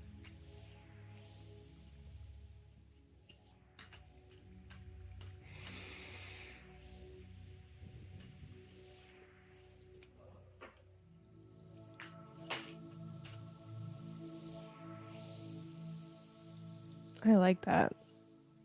Oh, Cancer. Wow. Damn. Okay. I'm not sure how this fits with the astrologies, but we'll see. You got the Nine of Cups. I like that. I like that a lot. Speaking of abundance, this is like emotional fulfillment, right? This is realizing that you actually have all of your needs being met in this moment, and there's nothing more that you possibly need. Now it's about refining and perfecting something. It's about I don't even think that anything really needs to be perfected. Just if there's something that's off balance, you know what I mean? There's something that's off balance, rebalance it. But otherwise, this is realizing that all of your needs are actually being met. You're being taken care of in this moment, right? Underneath the deck is the 10 of Cups. Now, the only danger about the 10 of Cups is that can be indicative of addiction, okay? This is really important, okay? Really important. It's the final decan of Pisces. This can be so much, right? Like, if you think about how drugs fucking work, right? If there is a lack in your relationships, right? If you're not getting your needs met on an emotional level, that's when you go to drugs. And how they work, I'm sure you guys are very well aware. I actually know that there are quite a few people in here that are recovering or have recovered. So you know how this fucking works, right? You flood your brain with pleasure, and then what happens? I mean, you're addicted to that instead of the real thing. So be careful about that, Cancer. Be careful about setting expectations too high. Realize that the people around you are human. We make mistakes. And, you might need to just be cautious about escapism tendencies. All right. I'm addicted to living. Hell yeah, Stacey. Fuck yeah, dude. Yep. I love that. Gemini. Oh, actually, before I go to Gemini, one thing I just noticed about the card. So you know how I mentioned 4th house is home? See that guy? He looks bored as fuck. Why is he bored? Why is he bored? He's got his family. He's got 10 cups. There's a fucking rainbow in the back. You know what? Why is he dissatisfied? Is that something internally that he needs to deal with? Probably. That's the 4th house. Okay. I'll leave it at that. Gemini.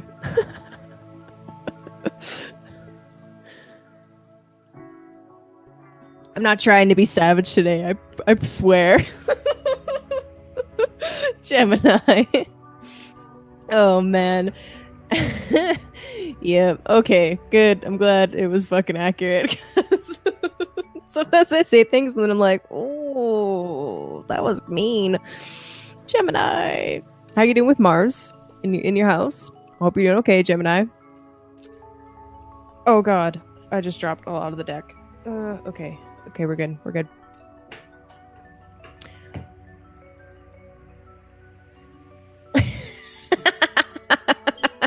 But he's bored. He's bored. He looks like he's dissatisfied. So, like, why are you dissatisfied? Are you dissatisfied because you're expecting something different, or are you just, I think there's an internal thing in there that needs to be looked at. So anyway, Gemini. Gemini. Fuck you, Chance. All right, Gemini. So your chart ruler, if you're a Gemini rising, is about to go retrograde. And this is quite literally just a period where it is really important for you to go within and realize that if your external efforts are being frustrated, it's for a reason. And it's okay to slow down and kind of like dial it back a little bit. I know, Gemini, dial it back. Ha, hilarious. But like, yeah. Sometimes it is said, I mean, personally, I think this depends on the phase of Mercury, whether it's ahead or behind the sun, but it is said by some circles of astrology that Mercury retrograde is more psychic. I don't know if that's true or not. I don't know. I don't know. I don't know. You tell me. But anyway, it's about the internal processes rather than the external processes. But Libra is your 5th house. This is the house of fun and pleasure and romance and creativity. This is the kind of configuration with Libra on the 5th and a Mercury retrograde where you could quite literally have a lover come back, right? Just to check in, right? You don't have to accept them back, nothing like that. But it could happen. They're just checking up on you, seeing what's going on. And it's kind of like somewhere in between like a vibe check and an integrity check. Depending on, what you got going on in your life right now. Personally, I mean, it's no fucking secret. I've been through some shit. So when someone comes back to me, I'm like, do I need to live this lesson again or am I good? So I don't know, Gemini. Do you need to go through that lesson again or are you good? For others of you, if that doesn't happen, then it could just quite literally be going back over some of your creative projects and looking at them again, looking at old creative projects that you've had going, or like business ideas. The 5th house can quite literally be like small business ideas. So could be going back over those and seeing, what works, what doesn't work. And as Mercury's going from the 5th back into the 4th of home, this is inviting you to really take a slowed down approach to everything, right? The 4th house is a hidden house. It's about the home. It's the private sphere. So it might be that some of this really fun energy of the 5th house needs to just be, I mean, one way you could look at that is like brought into the home, which could be fun or scandalous depending on your particular bend of mind. But it's about really assessing, like, are these risks that I'm taking, because that's a 5th house theme, in alignment with my deeper emotions and my deeper desires? Is it actually going to be beneficial for my family and my home life to do this? That'll be things that you can look at.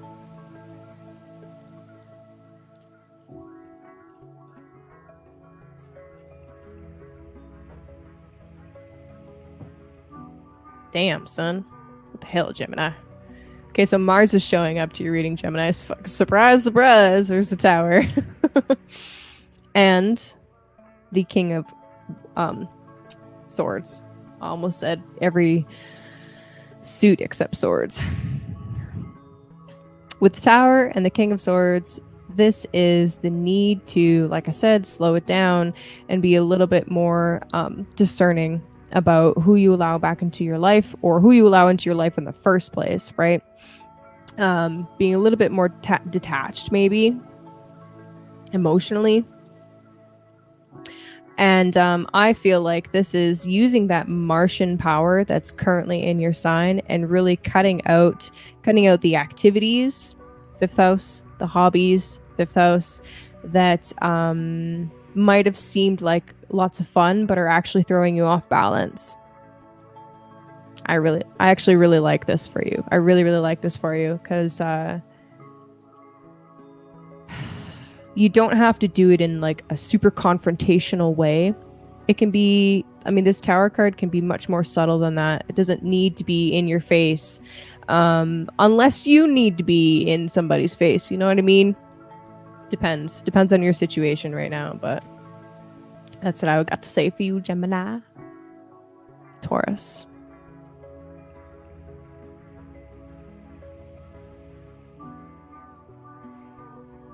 I promise you I'm not ignoring you, Gabe. I just don't know how to respond.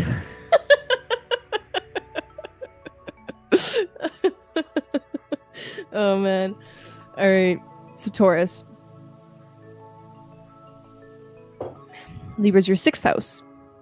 This is one of the houses of work. and service and health habits.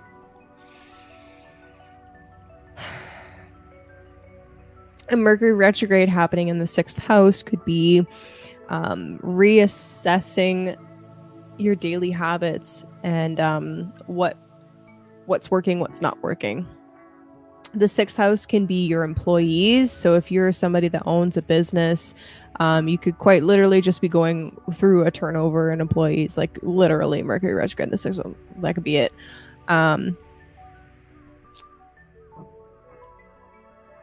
Or you could be realizing that the day-to-day work that you're doing right now is unsatisfactory in some way, and you need to, there's something imbalanced between the things that you're devoting your time to. So it's kind of like the Mercury retrograde in the 6th house, realizing, hey, there's something out of balance here, out of whack, and it could potentially, if you are struggling with any kind of health issues or something comes up, that lack of balance there, literally work-life balance, the Mercury retrograde could be just helping you like pull back your energy from certain areas where you're spending too much time. So yeah, it's all about finding balance. Okay, Taurus. And with Venus in the 5th sign, she's in fall, but there's lots of things to find pleasure in. Lots of activities, lots of creative projects that, are calling your attention. So as Mercury is going back from the 6th into the 5th, it might be really beneficial for you to look at what things you're doing and dedicating time to that you want to dedicate more time to, right? It's not just about cutting back on stuff. It's also what will actually bring me pleasure and what not lights my fire up. That's not for an earth sign. It's more like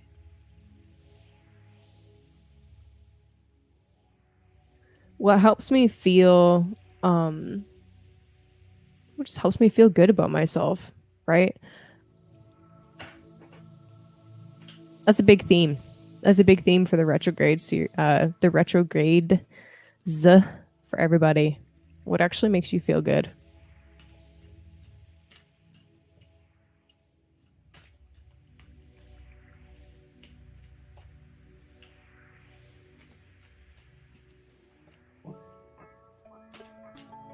Recharged. Yes, Benjamin. Thank you.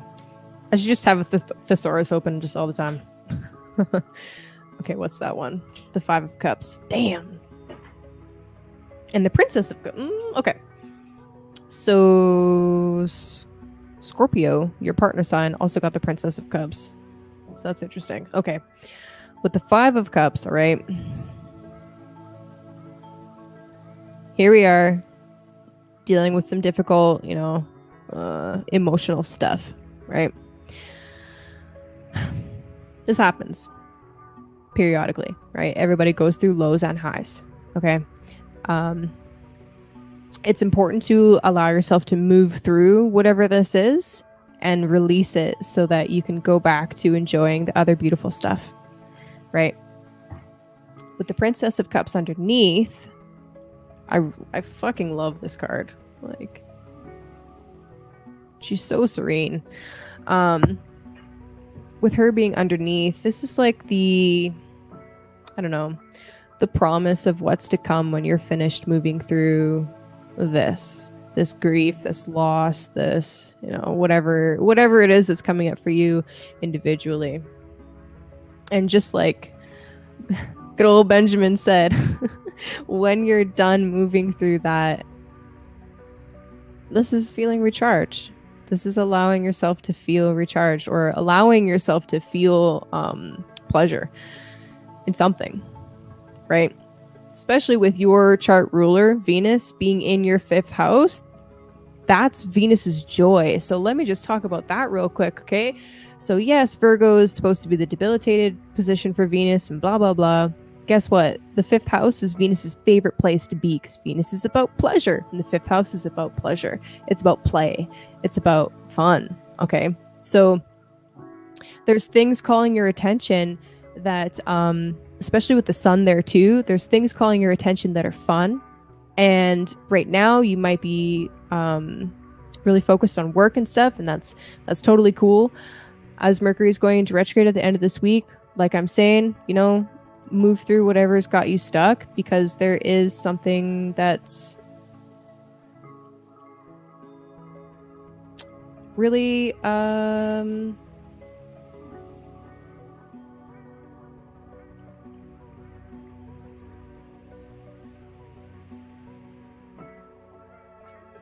artistic, sensual.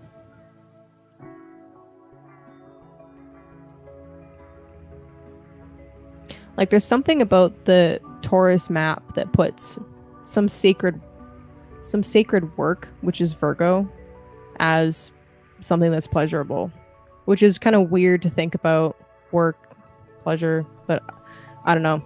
Taurus, you got to tell me. I'm not a Taurus rising. But anyway, that's calling to you right now, and Mercury's going to go back, and, you know, you'll be able to focus on it a little bit more. But yeah. Aries.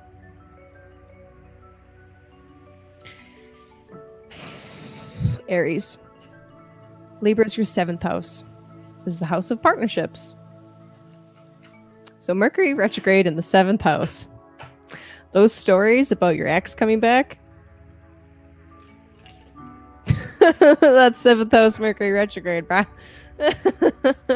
So that's fun. I mean, it can be fun. So that's something that could literally happen on an on an emotional, psychological, or a more esoteric way of looking at it. The Mercury retrograde in the 7th house is about reassessing how you show up in relationships, and making sure that your relationships are actually fair. And I don't mean just romantic. I mean all one-on-one relationships, right?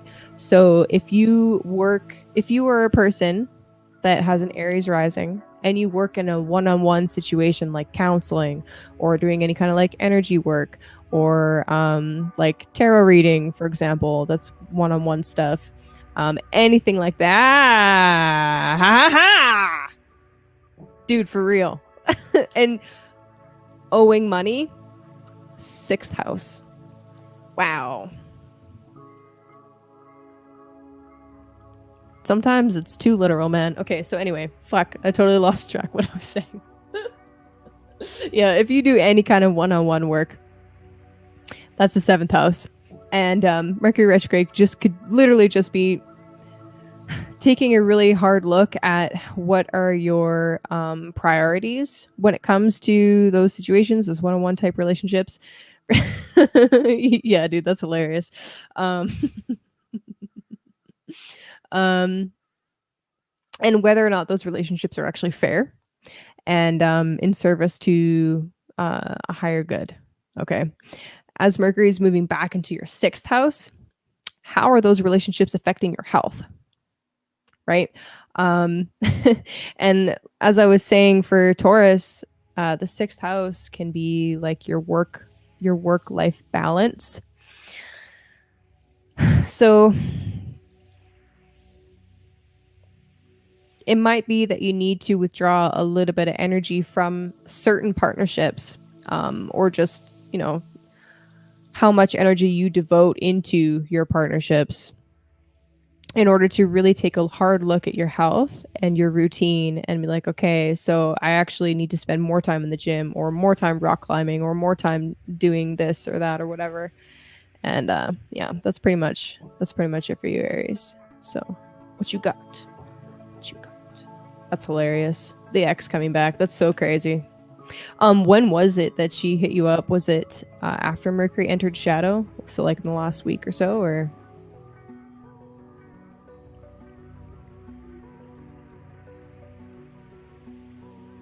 Just curious.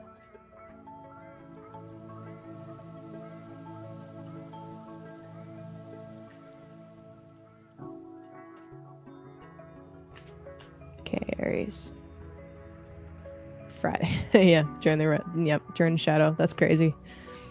Wow. Ooh. Okay, cool. Queen of Cups. I like that. I like this for you, Aries. I like this a lot.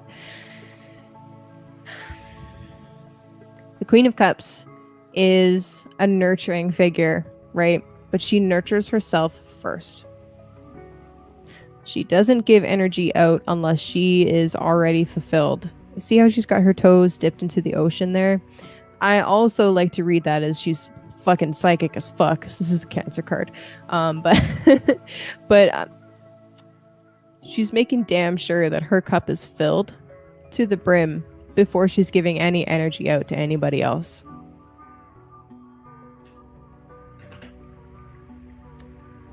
And the Ace of Wands underneath. Kapow! Kapow! I love that. That's fantastic. Okay, so I'm going to read that as the healing toe dip, right? Yeah, right? Okay, so I'm going to read that as basically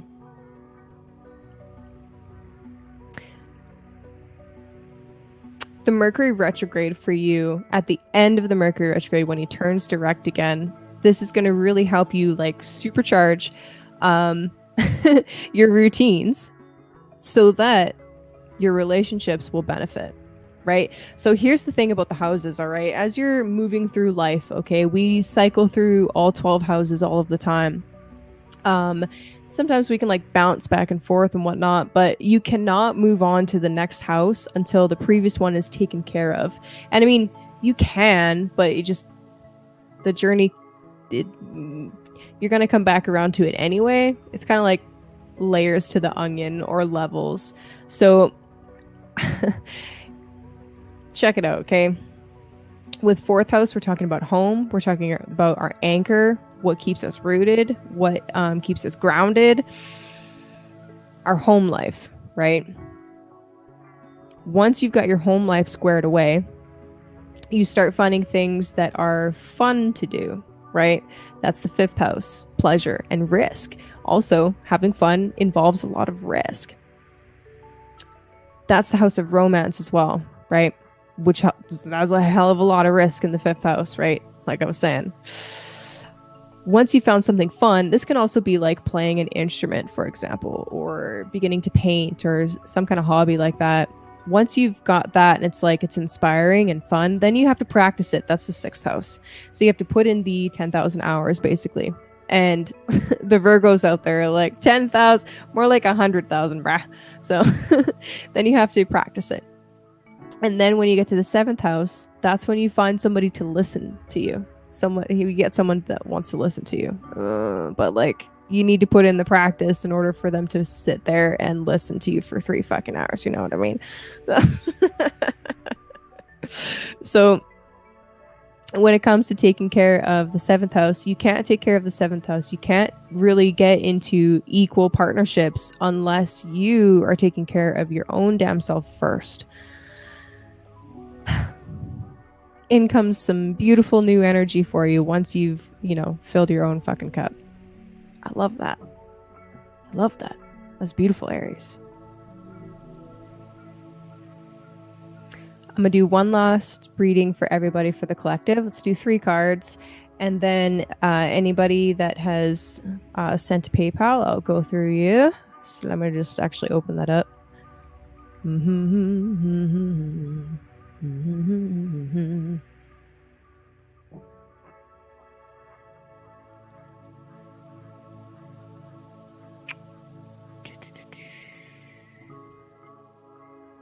Sorry, guys. I didn't have it open already. My bad.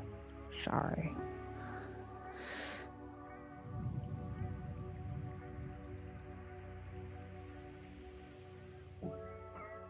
Aww.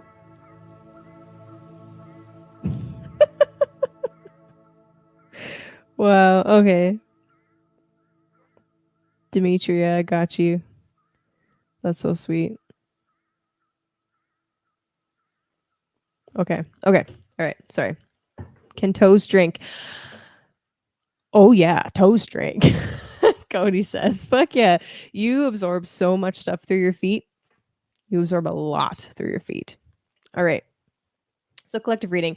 I'm going to talk about the full moon in Pisces again just a little bit, all right? So there are certain schools of thought, certain esoteric schools of thought that believe that the full and the new moons are essentially portals, right? Oh yeah, oh yeah, by the way. Yeah, surprise. I figured. It's all good. So anyway, portals, right? New and full moon, motherfucking portals. With the full moon conjunct Pisces or conjunct in Pisces conjunct Neptune, this is like crazy portal energy. Like, I'm not even gonna lie to you guys, this is fucking nuts.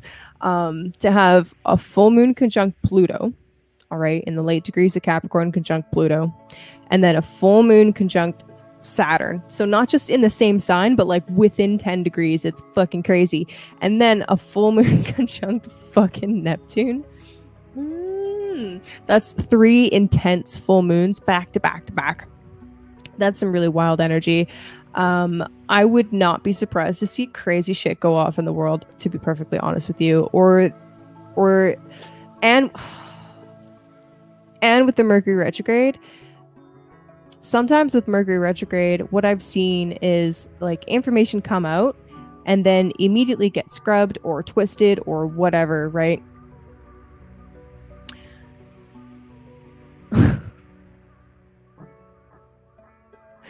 Okay, Chris. Oh man. So anyway, full moon in Pisces, as far as like the collective goes, right? And I don't mean you guys, I mean all of those motherfuckers, the NPCs out there, for lack of a better word.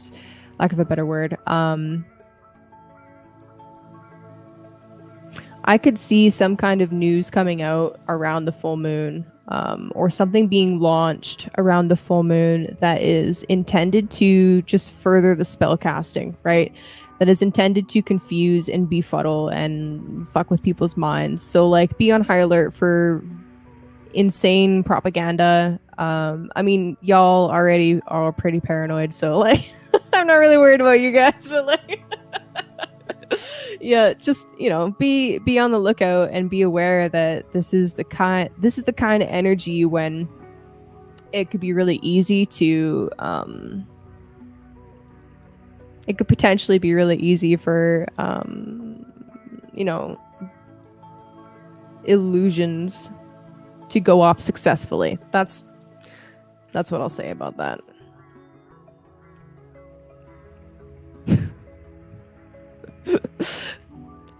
This full moon also, if you are someone that's into like astral travel or you know, trying to experience out of body experiences, or you're really into lucid dreaming or remote viewing or doing any kind of that type of stuff, be careful when you do that kind of thing, that you're using the right kind of protection. You know, don't go over there raw dogging it, all right?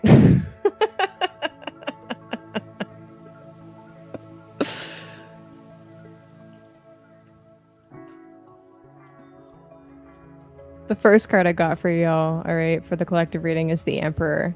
In this deck, it's the Lord.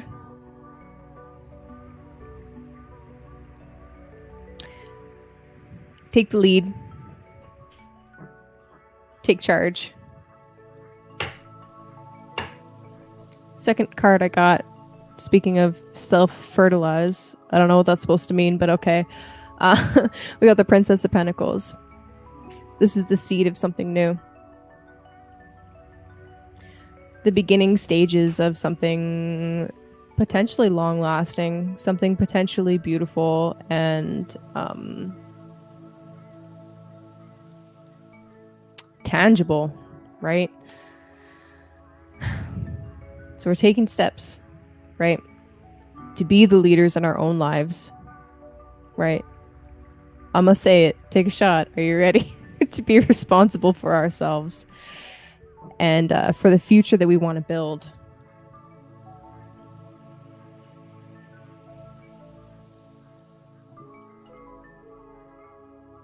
I'm just picturing Gabe right now with his absinthe. Cheers to you, Gabe. It's okay. It's okay, Chris. I love you too. All right, one more card. What do my people need to know? Let my people go. I don't know where that fucking came from. Okay, Moses. Jesus. There it is. Oh, and the Prince of Cups. Oh, that's sweet. That's beautiful. That's that Pisces full moon energy right there. Mwah. Look at him. He just wants to fucking party. Just kidding. But like really, sometimes he does. Okay. Of course. All right. Underneath, we got the 5 of Wands. This is us pushing through resistance. All right.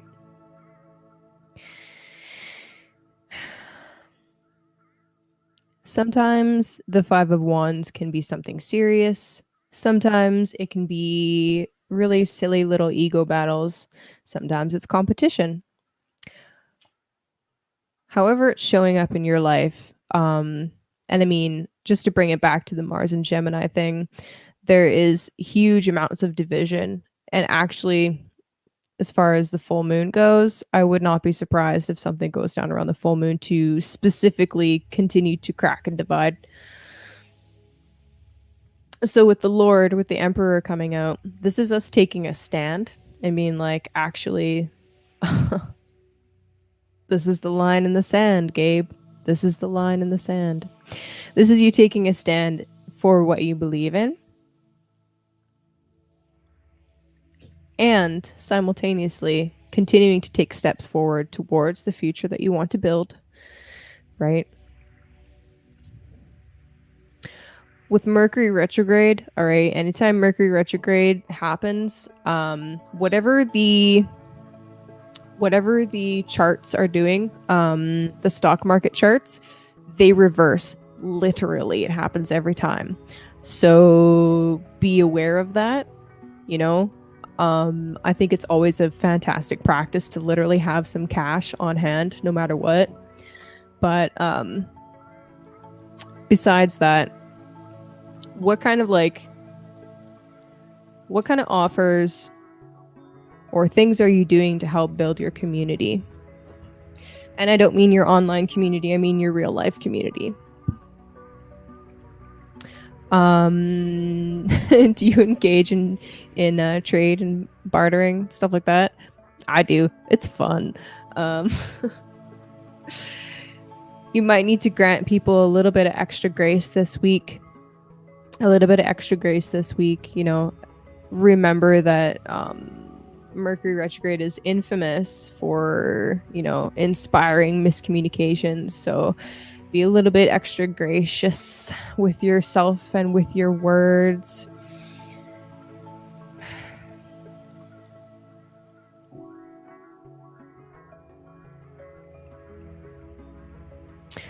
Try to also remember that whenever you can, anyway, remember that it's easier to catch flies with honey than vinegar, right?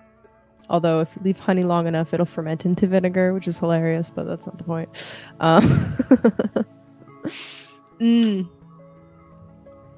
If you leave honey long enough, it'll ferment into alcohol, which is hilarious, since this is a cups card. But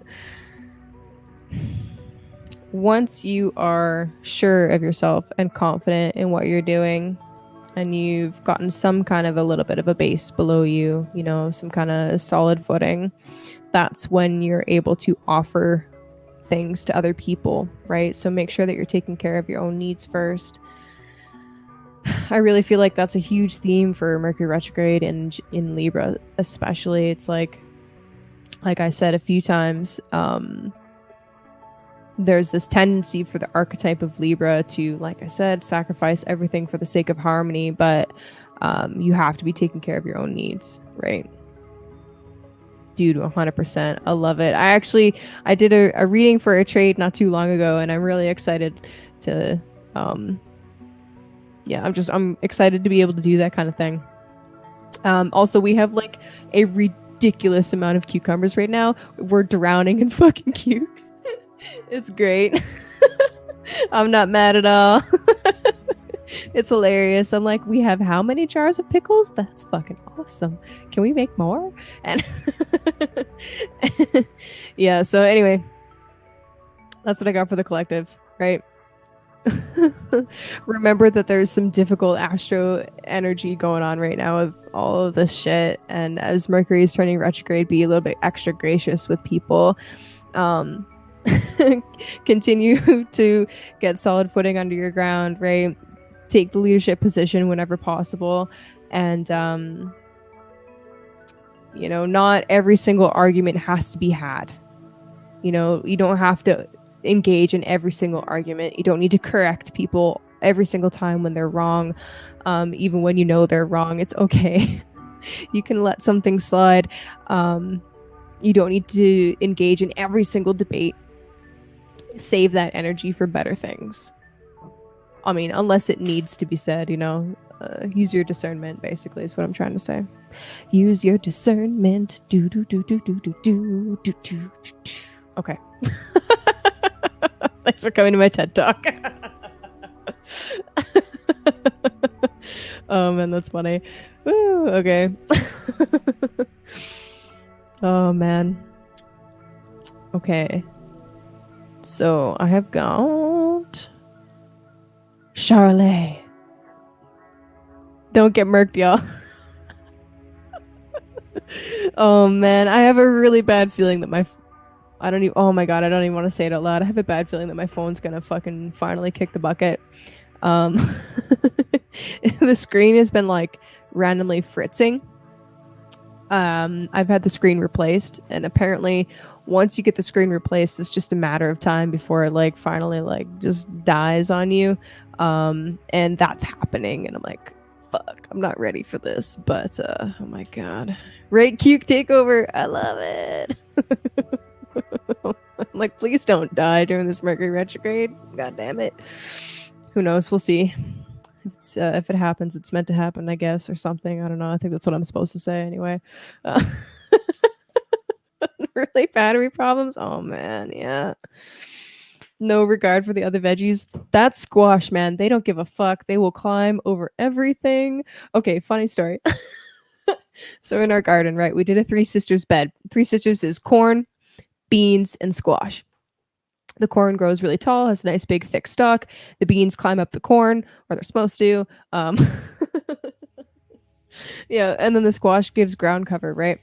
They're all friends. They work really well together. They're companion plants. It's wonderful. We added sunflowers and made it a Four Sisters bed. The squash is just insane. I love it. Well, we planted spaghetti squash, and we thought we planted acorn squash, I think it was. I forget. I think it was acorn squash. Anyway, turns out it wasn't acorn squash. It was actually pumpkin. So we got pumpkins. We're like, oh. Like, this is a way bigger acorn squash, and it is not as bumpy as an acorn squash. No, it's pumpkin. It's pumpkin. So we're gonna have a ton of pumpkins. I'm really excited. Right, I know, it's fun. Oops. Why are you confused, Cody? That's classic Mercury retrograde. Just like yeah, dude, end of this week. Oh, man. Yep. Oh, no. Okay, gotta go back to my email. What did you say? 3 cards for John. Hey, Cap Rising gang, what up? Okay. Oh, fuck yeah, he's questioning his career. Mercury's about to go retrograde in that bitch. Sorry.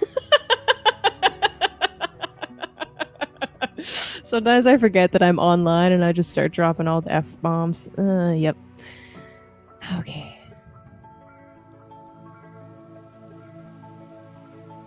Wow, I love that. Okay, Cap Rising. I want to know where is... Wow, okay. All right. But, well, okay, I'll do my best. Okay.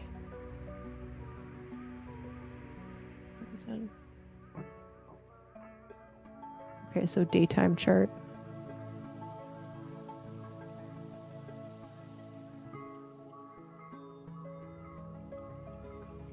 Where his Saturn is, it's okay. That's more for me than anything, but well, it's important because it's his chart ruler, right? Because Saturn rules Capricorn. So for Capricorn rising, the placement of Saturn by house and by sign is really important, right? Because that's your chart ruler, quote unquote, or your steersman. I've been trying that terminology out, steersman. I like it, but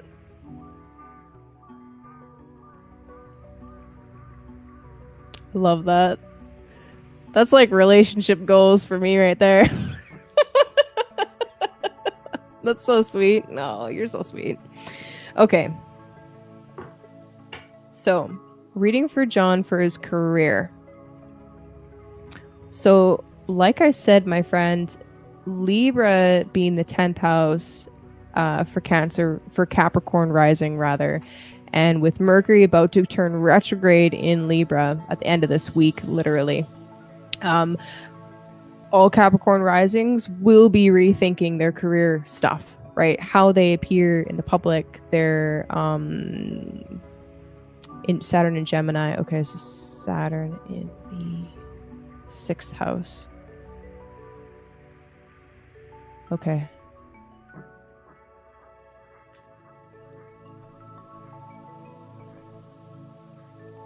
Okay. So yeah, so Mercury retrograde. He is going to be rethinking his career. With Venus being on the 10th, I'm wondering if, he finds any kind of artistic fulfillment with his career in any way. And I mean, Libra doesn't have to be art. It can be negotiation, diplomacy, counseling, that kind of thing. So for the Mercury retrograde specifically for him, I mean, I would get him to, well, he's sitting right here, right? So, hi, John. For you, my friend, what I would say without even looking at any cards right off the bat is take a bit of time during the Mercury retrograde to write down what you believe your career should look like, right? And I actually really hate that word should because it's arguing with reality. But when we're in a period of heavy retrogrades, this is when we can or could use that energy effectively to just really take stock, right? So what about your situation right now is unsatisfactory, right? Can you narrow it down? And if it is like if that's really, really general, then just ask as many questions as is necessary to narrow it down. So are you not being rewarded properly, right? Are you maybe being taken for granted, or do you feel like you're being taken for granted? Or is it just that it doesn't actually align with your beliefs anymore? So as Mercury is going from Libra back into the 9th house, which is our belief structures, and higher learning too, like it can be, the 9th house can be like politics, beliefs, higher education, foreign trips, other cultures even. It could be really beneficial to look at, okay, well, this is how I want to present myself. This is how it's actually coming out. And then as Mercury's moving back, be like, okay, well, what belief structures do I have that support either path? And maybe you even need to take a little bit of time to like do some courses to change that career path. You know what I mean? You just said yes. I've said so much. Right. So anyway, maybe you might want to think about like what kinds of things do you want to be doing?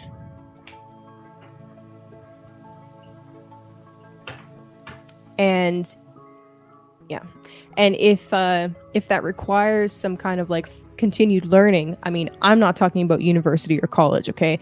Fuck that. I'm talking about like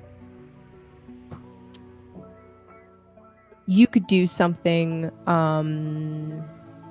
where you're taking online courses, right? Doesn't even have to be in an official capacity for anything. It could be signing up for some online course, and like that's what you do to help yourself make a shift in your career.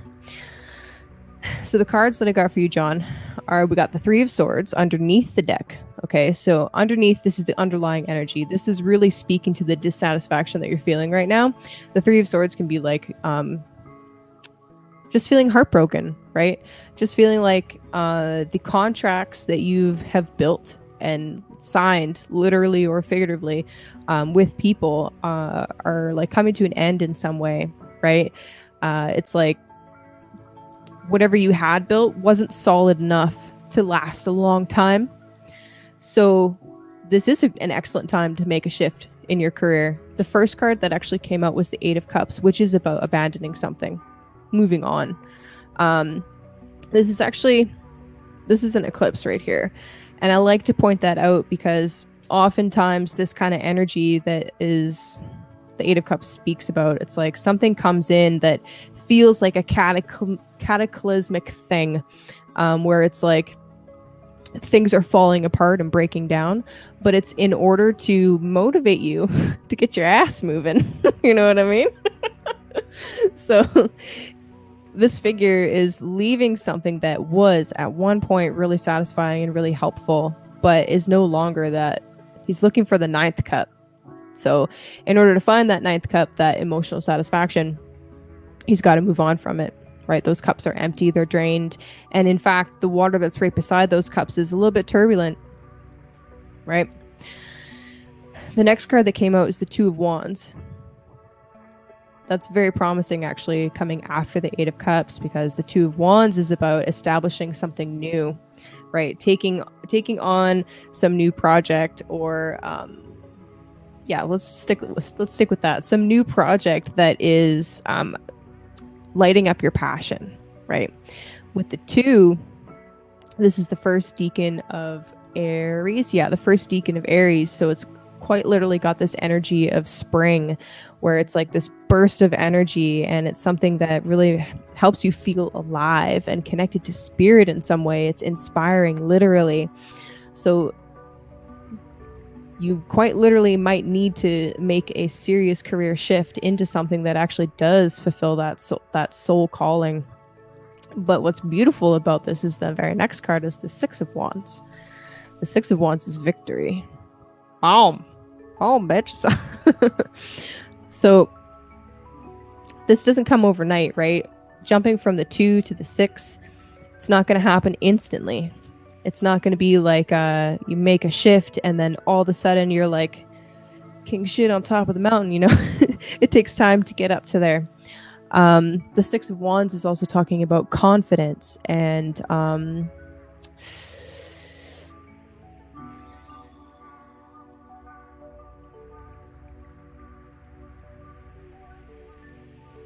honing some skills to the point where now it's like, I don't know if you have ever done any kind of like journeyman, like apprenticeship or anything like that, right? But when you go through any kind of apprenticeship, no matter what trade it is, oftentimes at first you have to do some kind of grunt work, right? My first career choice, just to kind of like illustrate the point, is my first career choice was welder. So for the first 2.5 years of my apprenticeship, I was doing all of the grunt work, right? So like grinding skids day in and day out, just doing basic cuts, learning how to run the saw really proficiently. And it takes time. It takes a long time and a lot of repetition to get something really good. That's what I see here with the Two of Wands and the Six of Wands. So there's a little bit of like nervous energy where when you're leaving something and making a big shift, and looking for something new, you're not going to be very good at it. Oh, nice. Okay, so you've definitely done the apprenticeship stuff, right? Okay, one of my favorite things that they used to say to the apprentices was, go get me a bucket of sparks. A bucket of fucking sparks. Or the left-handed monkey wrench. Go find me the left-handed monkey wrench. And like, there are these stupid tasks that don't make any sense, that are just fucking dumb. That don't have a purpose other than to get you out of their hair, right? But anyway, oh man, yeah. What's awesome about that though? Okay, so what's awesome about that is because you have that ticket, that shows that you have the dedication, right, to stick with something. Oh yeah, right? The left-handed fucking monkey wrench. First of all, who calls it a monkey wrench? But anyway, so like you have that ticket, right? So just having that on your resume is a huge bonus. There might be some jobs, if you decide to make a literal career shift, there might be some jobs where they'll look at it and be like, oh, you are way overqualified. Or there might be others where like they see it and they're like, yeah, that guy has stuck through that whole apprenticeship process. He knows what he's about. He's done this type of thing before. And you know, it could be a huge boon to you. That's so funny. Oh, the apprentice days. Oh, I don't miss that. Oh man. But anyway,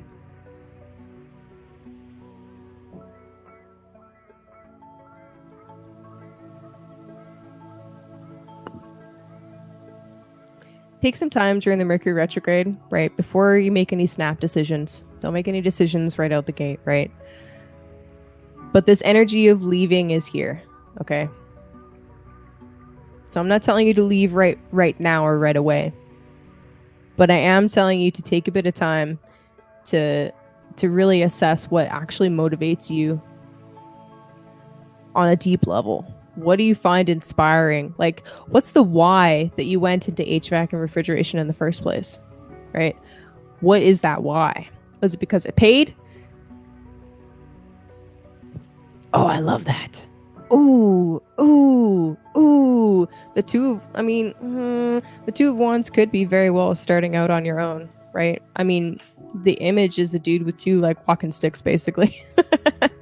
That's not what this image is, but that's what my brain pictures it as. It's like, oh yeah, he's going for a walk. I actually forget where this is, but yeah, dude, this is starting out. Okay, starting out anew. The Six of Wands is being the third card. This is eventually stepping into that boss position where you actually do have people under you doing the apprenticeship thing. I love that. I think it could be a really good shift. Absolutely. I would advise waiting until after Mars is done his retrograde cycle. Okay, so March next year. So this would be a fantastic time to plan and to start like getting things ready to do that. If nice, he's a partner in mine. Hell yeah. So like this would be a fantastic time to like put the plans in, talk to this other person that you want to do the business with, and then just start putting the pieces together. Like, okay, what's our actual business plan? Have you ever made a business plan? Do that. You know, exactly. Yeah, dude, March is when Mars comes out of retrograde and goes forward again, and that'll be in his 6th house of work. So fuck yeah, just wait a little bit, plan right now. This is the hunker down and plan period. All this retrograde energy. Yep. I just got chills. Dude up. Yep. In March, 100%. Yeah. So you're welcome for the confirmation. Do that. Whatever you're planning to do in March, do that. Yeah, I mean, I didn't pull up his exact chart. So if you want me to do that later, I could do that. But yeah, this is an ideal planning period, and I would highly suggest with the movement of Mercury to really identify the why. Why do you do what you do, right? Why do you want to own a business? Why do you want to choose this partner, right? Identify some of those beliefs, and then go for it. But wait till the retrogrades are done, okay?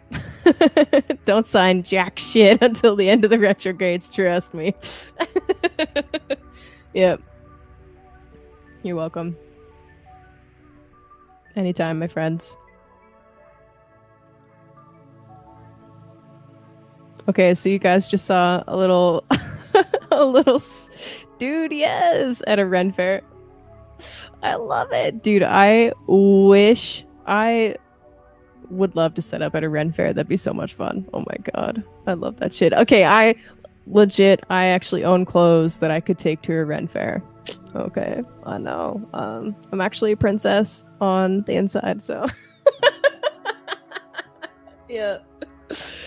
Dude, okay, so why did he... I mean, yeah, a public chat really isn't the place to talk about why he had to close his business. So that could be sticky, but yeah, I'd be curious about why. But anyway. So yeah, so that was a little tiny snippet of what I will do when you come for a reading with me. I mean, I like to go through the natal chart, right? What's your rising sign? What is your steersman? Where is he placed? What does that mean, right? The meaning is the most important part. Are you daytime, nighttime chart? What are some of the main aspects playing out? What are your nodes doing? Because the nodes talk about skills that we have already and skills that we're gaining in this life. I like to talk about, sometimes I'll touch on Pluto and Chiron, depending on what you are looking for, right, from the reading.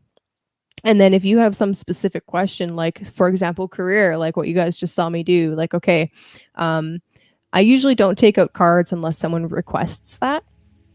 But like I can look at the current transits happening against your houses, and like, you know, if something is conjuncting or opposing or squaring a planet that's like really sensitive, for example, and what that could mean, stuff like that. So anyway, yeah, a further layer that I'll take it in a natal chart reading, or not counseling, that's not the right word, but a consultation, is I'll look at progressed charts as well.